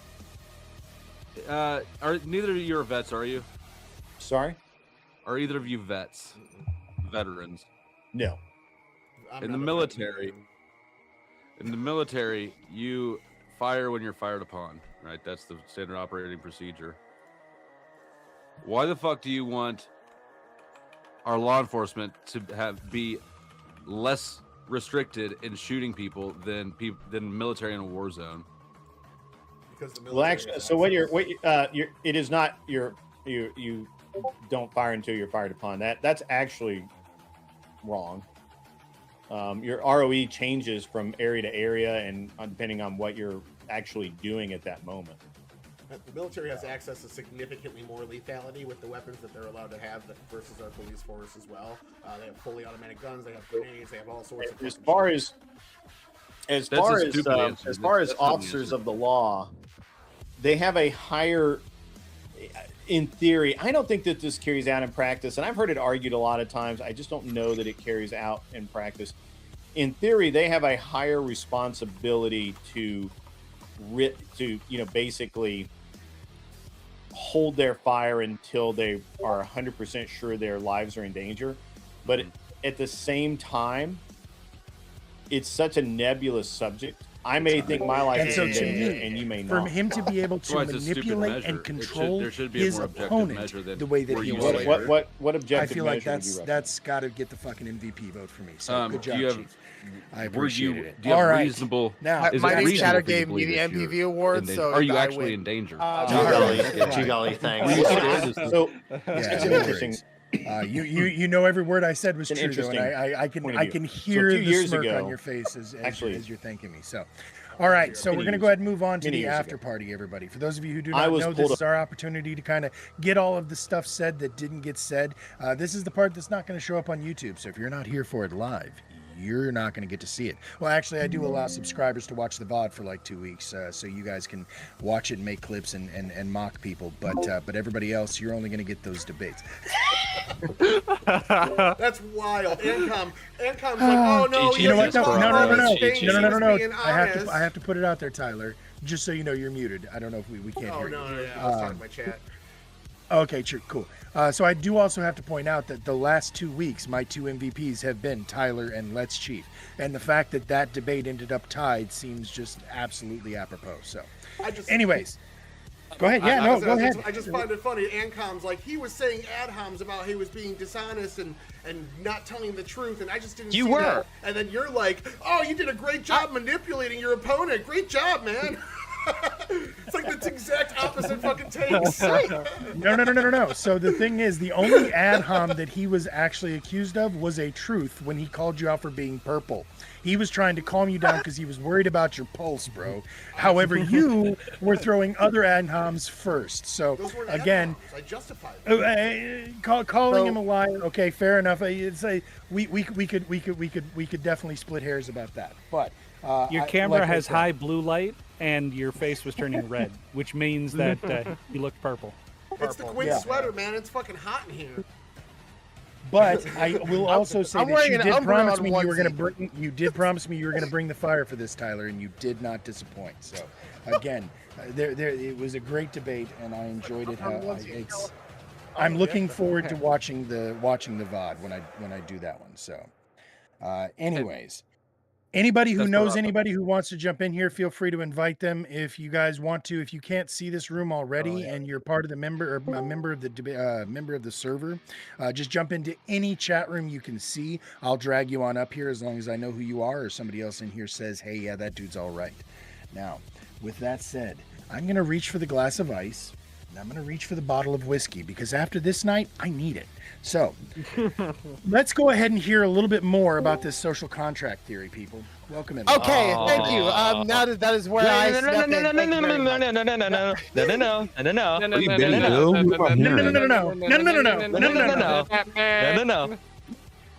It's my debate.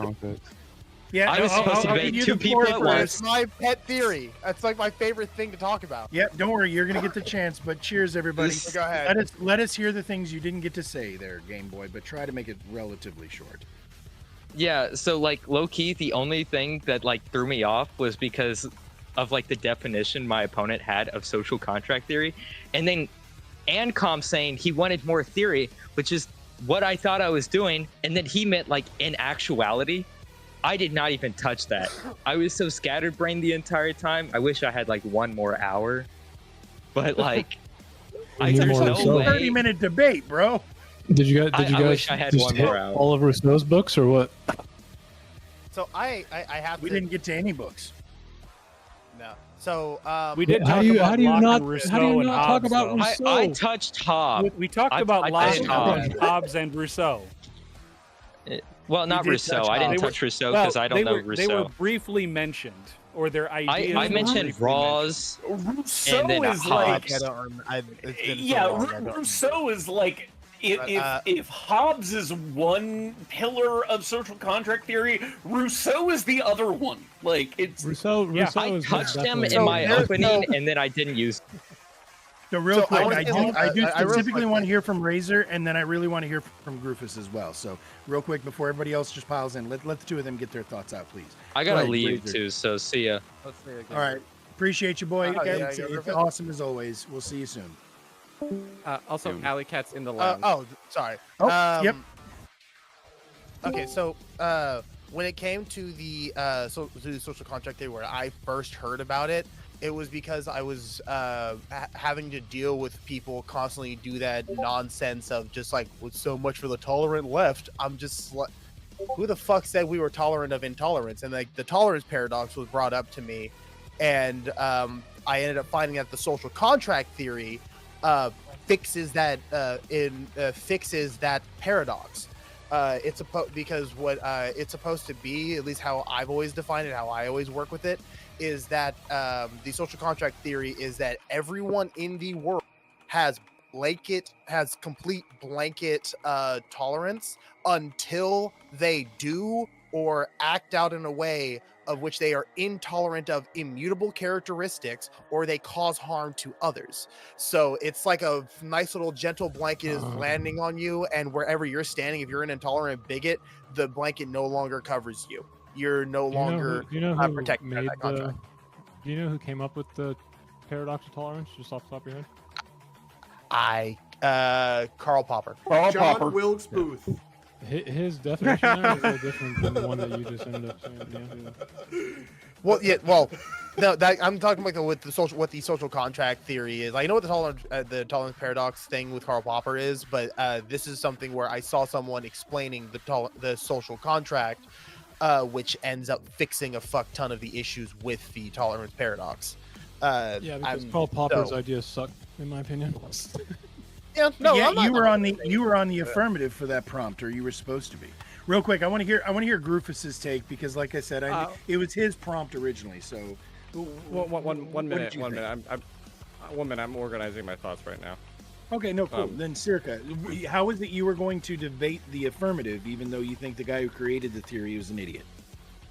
What? No. That's a new Well, one. no, he created the tolerance paradox, social not the contract theory. That was a very different thing. I'm sorry, the social contract theory. I thought, yeah, he came up No, with that that. was Was No, Karl Popper had his That's the own lead singer theory of called the Blues Traveler, paradox right? of intolerance. But that is separate from the social contract theory. Gotcha. Okay, Yeah. I'm sorry. Basically, also- if you're tolerant also of thought, intolerance, you're intolerant. Gotcha. I Yes. thought all of our science was like way too. We were talking about this the other day, Ancom. He has deductivism versus inductivism, and he thinks that science should be like based on axiomatic like fucking truths. And No, Popper's about positivism. he's sounds inductivism. very lame. I mean, it's like describing. No, he wants science. No, Popper is the one who gave us the idea that he was the origination in the philosophy of science that you cannot prove anything, you can only fail to disprove. Karl Popper sounds a lot like of the science silent is partner deductivism. of Orville Redenbacher. Didn't you write an entire book called Inductivism? Like, that's his movement. That's not a He partner. may have it's- written a it's book the called it's that, competition. but I'm not aware So of no one him talks like. anymore. Oh, sorry, I have him backwards.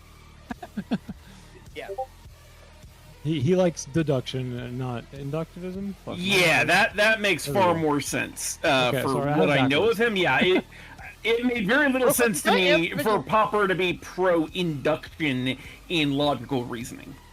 Yeah, Real that's, quick, sorry. can I- That's why can I we had answer that what, discussion issue last time. Real quick, can I answer Vigilante's question in the chat? For sure, yeah. And then after that, I actually want to hear from Alley Cat because he had a lot to say in the chat, and I'd like to hear his take too. So go ahead, though. Yeah, address Vigilante, who is welcome to join in the conversation if he'd like. So.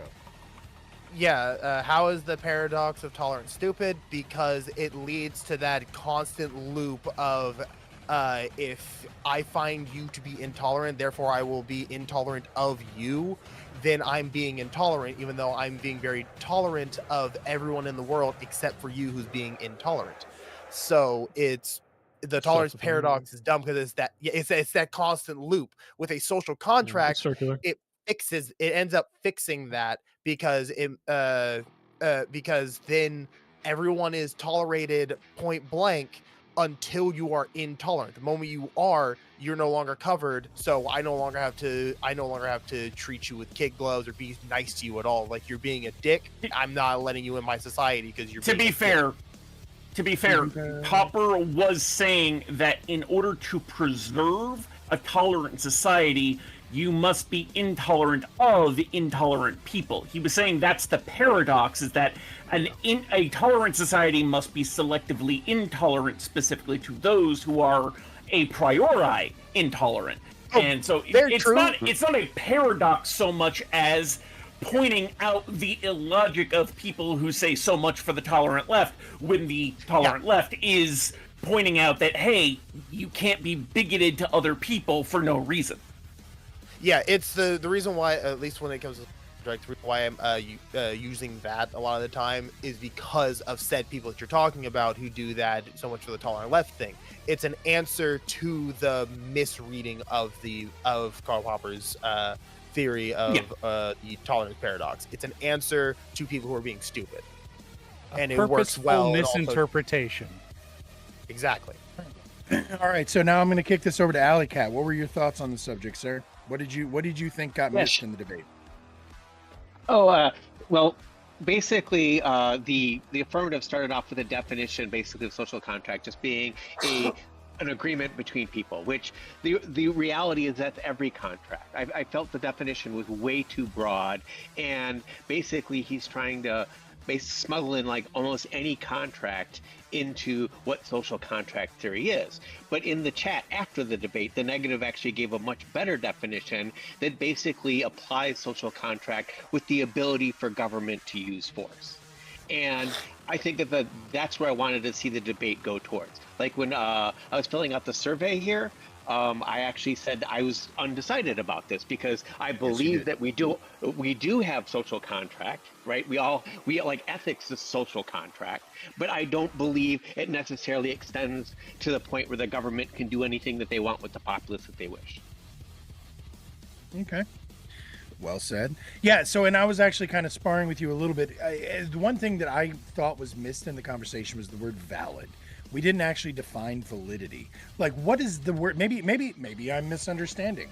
I thought that valid was basically synonymous with legitimate, right? Like that valid meant that it was that it carried weight or that it mattered.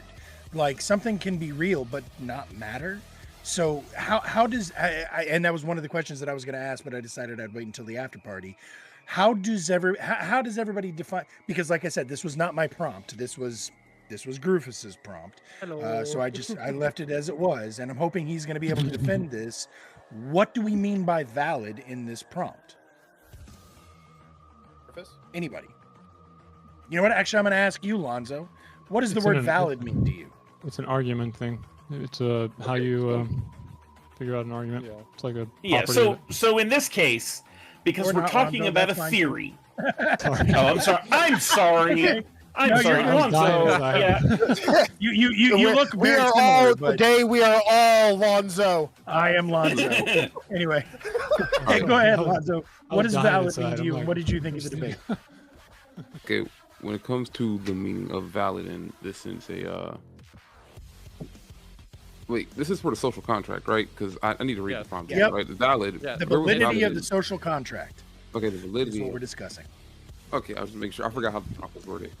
But that's not, but it's close enough. I just said it backwards, but go on. Is the social contract theory valid? Is the prompt? Thank you. Okay. For valid in this context for a social contract, it's supposed to be, say, oh God, I can't think again. Are you on drugs again, Lonzo? All right, Ancom, I'm kicking it back to you. Valid, define, please, buddy. So, in the context of a theory, valid, at least to me, is whether or not that theory accurately describes reality, right? So, a social contract theory, or the social contract theory being, this is a theory about why humans seem to be willing to give up some of their freedoms in order to live in a society, i.e. because living in a society has benefits that outweigh the freedoms that might be lost. That seems to be overall an accurate description of human behavior. We tend to see that being in groups is better than being alone, and so though we might lose something by being alone, we choose to live in groups. Ancom, is it sound or is it unsound? Well, hold on. A better question. Oh, or maybe see, not. okay, Sorry. don't even go there with sound versus unsound. That takes way too much more analysis. I know. Yeah. Don't. Would you argue that Would you argue that social contract theory exists in the animal world?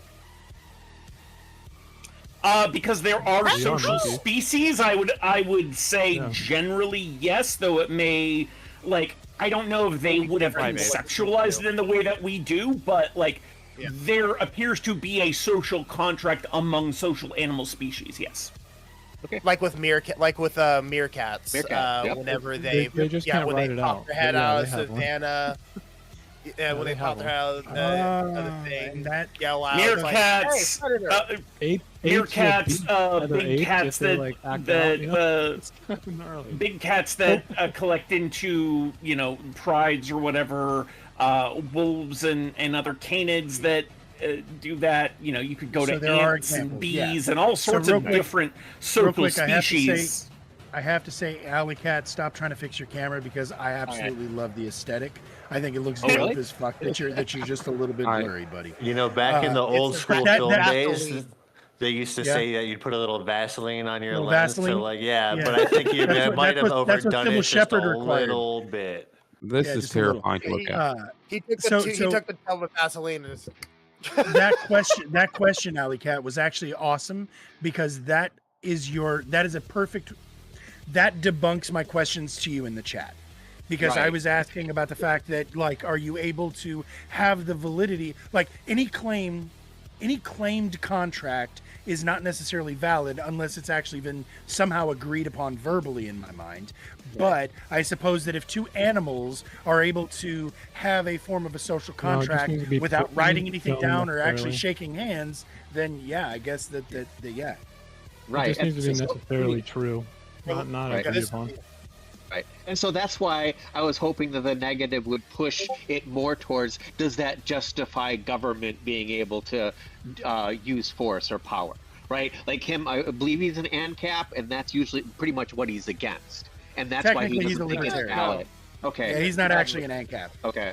I'm Okay. I'm That's the the only ANCAP here. I'm the only ANCAP here.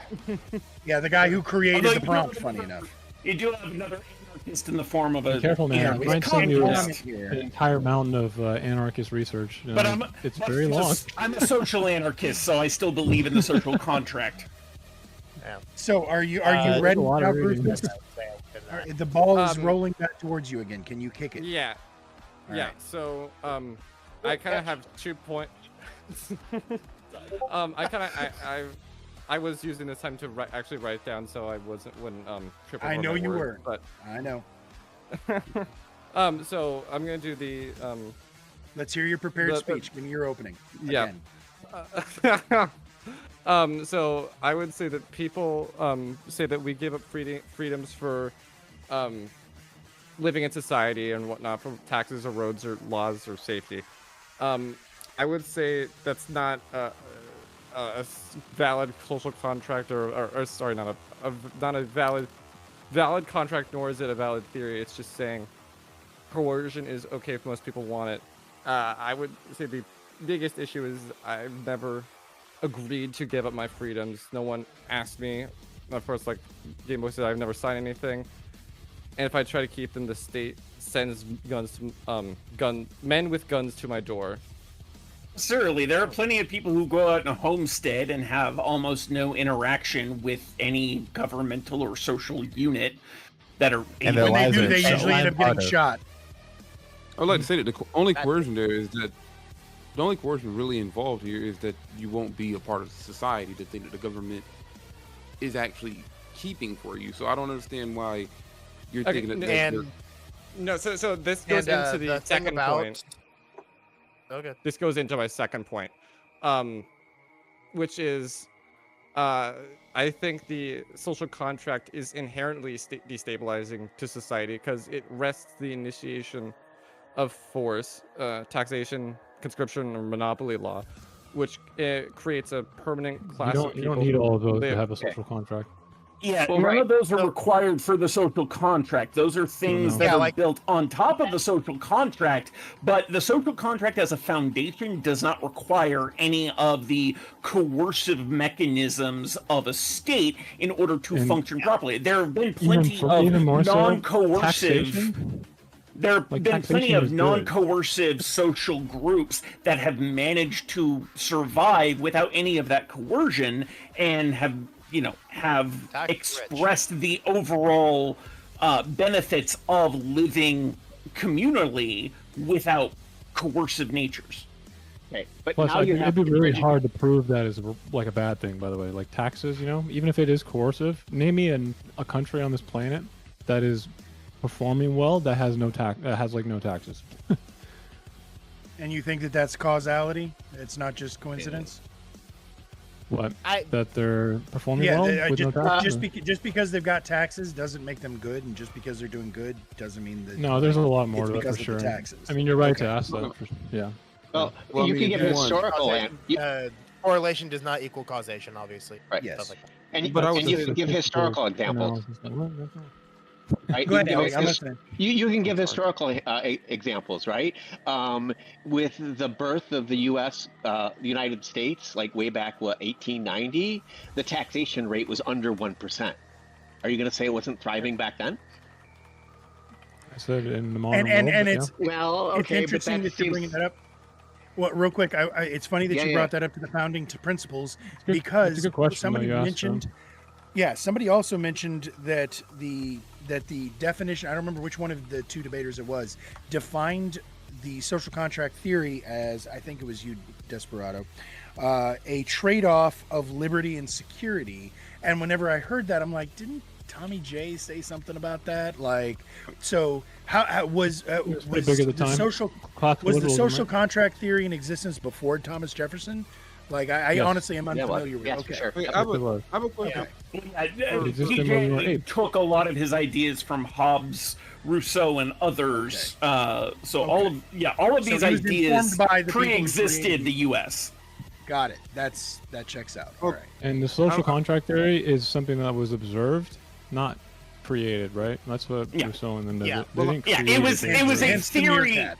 Yeah, it was a theory about why the behavior exists, not necessarily an ought. It was just describing an is. I don't see it. And also, as the aspect when it comes to the social contract theory, when it like the theory, the thing with the social contract theory is in the word itself, social. We are a social species. Not a lot of people can like very few people, other than like possibly mentally ill, maybe sociopaths, I don't know, can live alone for long periods of time without going absolutely insane.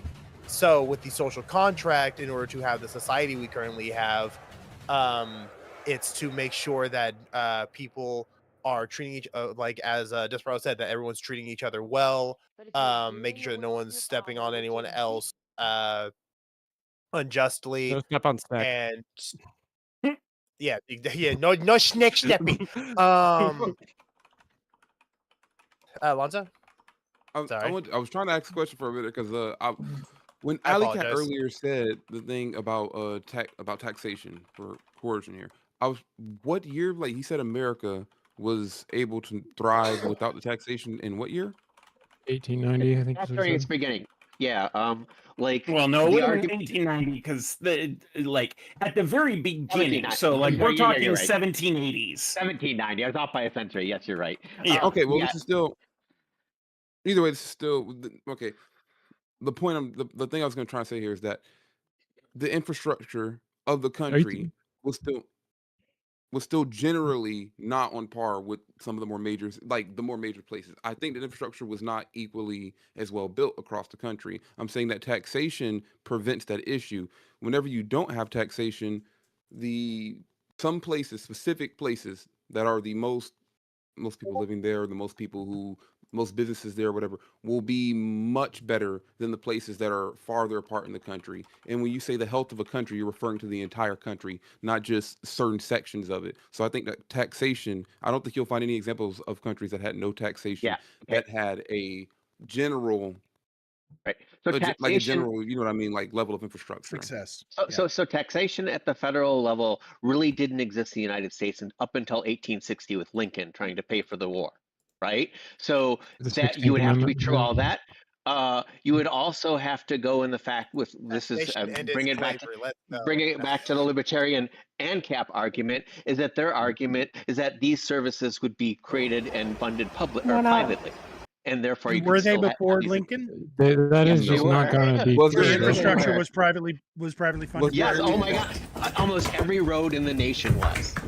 Yes, that's the point. No, but that's two different things. You're saying almost every road. So the roads that you're thinking of, when did we actually do the massive infrastructure project that all the highways? 1950 under Eisenhower. Yep. Thank you. So there now, you why go. was that actually done? To move military equipment around the nation. How were we able to do that? Thank you, Circa, for saying what I was going to say, but you did cut me off, though. But go ahead. All right, go ahead. He is the economic person. Sure. I'm not going to sit there and say the government can't build. Like some things people with have so taxes. much and some people have so little. What do you think about The that? question is it maybe necessary? we could Do you know trade what the so free we can rider make problem is? even. Tell me more about this even thing. Even money, I like would- even that- money. Basic This economics. somebody riding person my has coattails? a little amount of things. This person So the has free a rider giant problem- amount of things. Rider- Part of free that rider giant economics, amount right? of things can Is, go with the what person with answers a little this? amount of things. Because then we'll So make real quick, even real money. quick, I actually A lot of wanna people don't even ask have Vigilante places to because he live. hasn't gotten the chance to speak anything yet. He jumped in, and I know that I in get it, chat Vicky. he had some stuff. He had a bone to pick as well, and I want to get that bone picked real quick because I do want to still get to Let's Chief and Tyler's debate before they have to dip because both of them are like farther away East and Coast. it's late. Yeah. So but go ahead, Vigilante. Tell us what was on your mind about this, and then we'll move on. Yeah, so I was going to go into the more non-governmental aspect of this. Like even in an anarchist society, you kind of have to have social contract theory in order for society to function. Because without social contract theory, even in an anarchist society where there is no government, you still have to be able to punish. You still are going to want to punish people for doing things like theft, murder, pedophilia, basically everything that harms other people. Hey, Beyond Vigilante, social I have a- ostracization. Vigilante, I It's have a more quick like a question theory of for gravity. you. Remember that. It's more like a theory of And- gravity. It's just and- like an observation. And hang on, Ancom, because and I will punt it to you, but I was going to say it seems to me, based on my limited understanding of this theory, that anarchism would require the social contract more than any other governmental or a lack of governmental social system. Is that not true? Like they would be most reliant on an agreement between the citizens, as opposed to having to have it enforced by a government, right? Yeah. It would. Vigilante, It I does. have a question for you. Would not the non-aggression principle itself be a form of a social contract? No. Yep. Yeah, it totally is. Yes and no. No, it is. As someone who just did the debate about it, I would say technically yes. Yeah.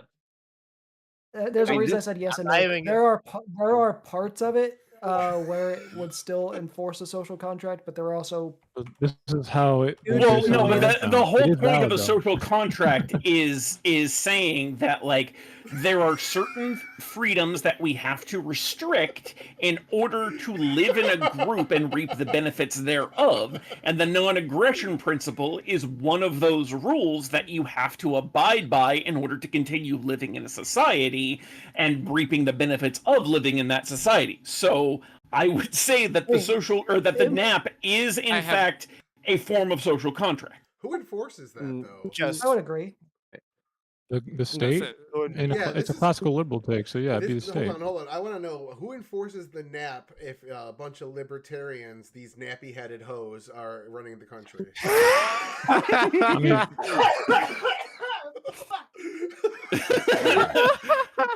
a whole yeah, if nother there's any debate. like an Ayn Rand libertarian world, they're For probably what just it's gonna go worth, to Colorado and start fucking. You know what I mean? I avoided the nappy jokes earlier, so but you just couldn't fucking leave them there. They're gonna live in the dome in Colorado and fuck all the time. That's all I'm gonna Tyler. need a nap after this. Fuck. Wait, I don't get it. It's Tyler. You think he's gonna miss that joke? I'll send you the fair. citation. It was like 15 years ago. Yeah, kinda worried. we'll give him the Tyler created whoopsie. All right, so we'll come back to that, and it's funny because we are going to get to the non-aggression principle. That wasn't even the same debate prompt, but it is interesting that they're both kind of parallel. They're related. Yeah, no, go ahead, Griffiths. Put Very your much so. cherry on it. Go ahead, buddy. I don't think that the NAP is a social contract because the social contract theory claims that people explicitly, tacitly, or what have you, whichever form you want to go with, collectively agree, but the NAP doesn't require people to agree. It's a moral axiom derived from self-ownership. Wait, that would be said- everyone is that like collectively again? agreeing. Yeah, Is that like if a I decided fucking, it's like- okay for me to punch you in the face, then clearly it is not axiomatic to me. I have to agree to it for it to have any sort of impact or influence on the world. People have to agree Well, you don't to have to ideas. agree. You don't have to agree to have impact with somebody's face. I'm just saying. Well, no, your face doesn't have to agree to be impacted by someone else's fist. Well, hey, what if I want my face to It's impact a their theory too, right? It's not like an axiomatic thing, right? So when you say Shut the stream down. It's been real. freaking the word that you just used, I'm sorry.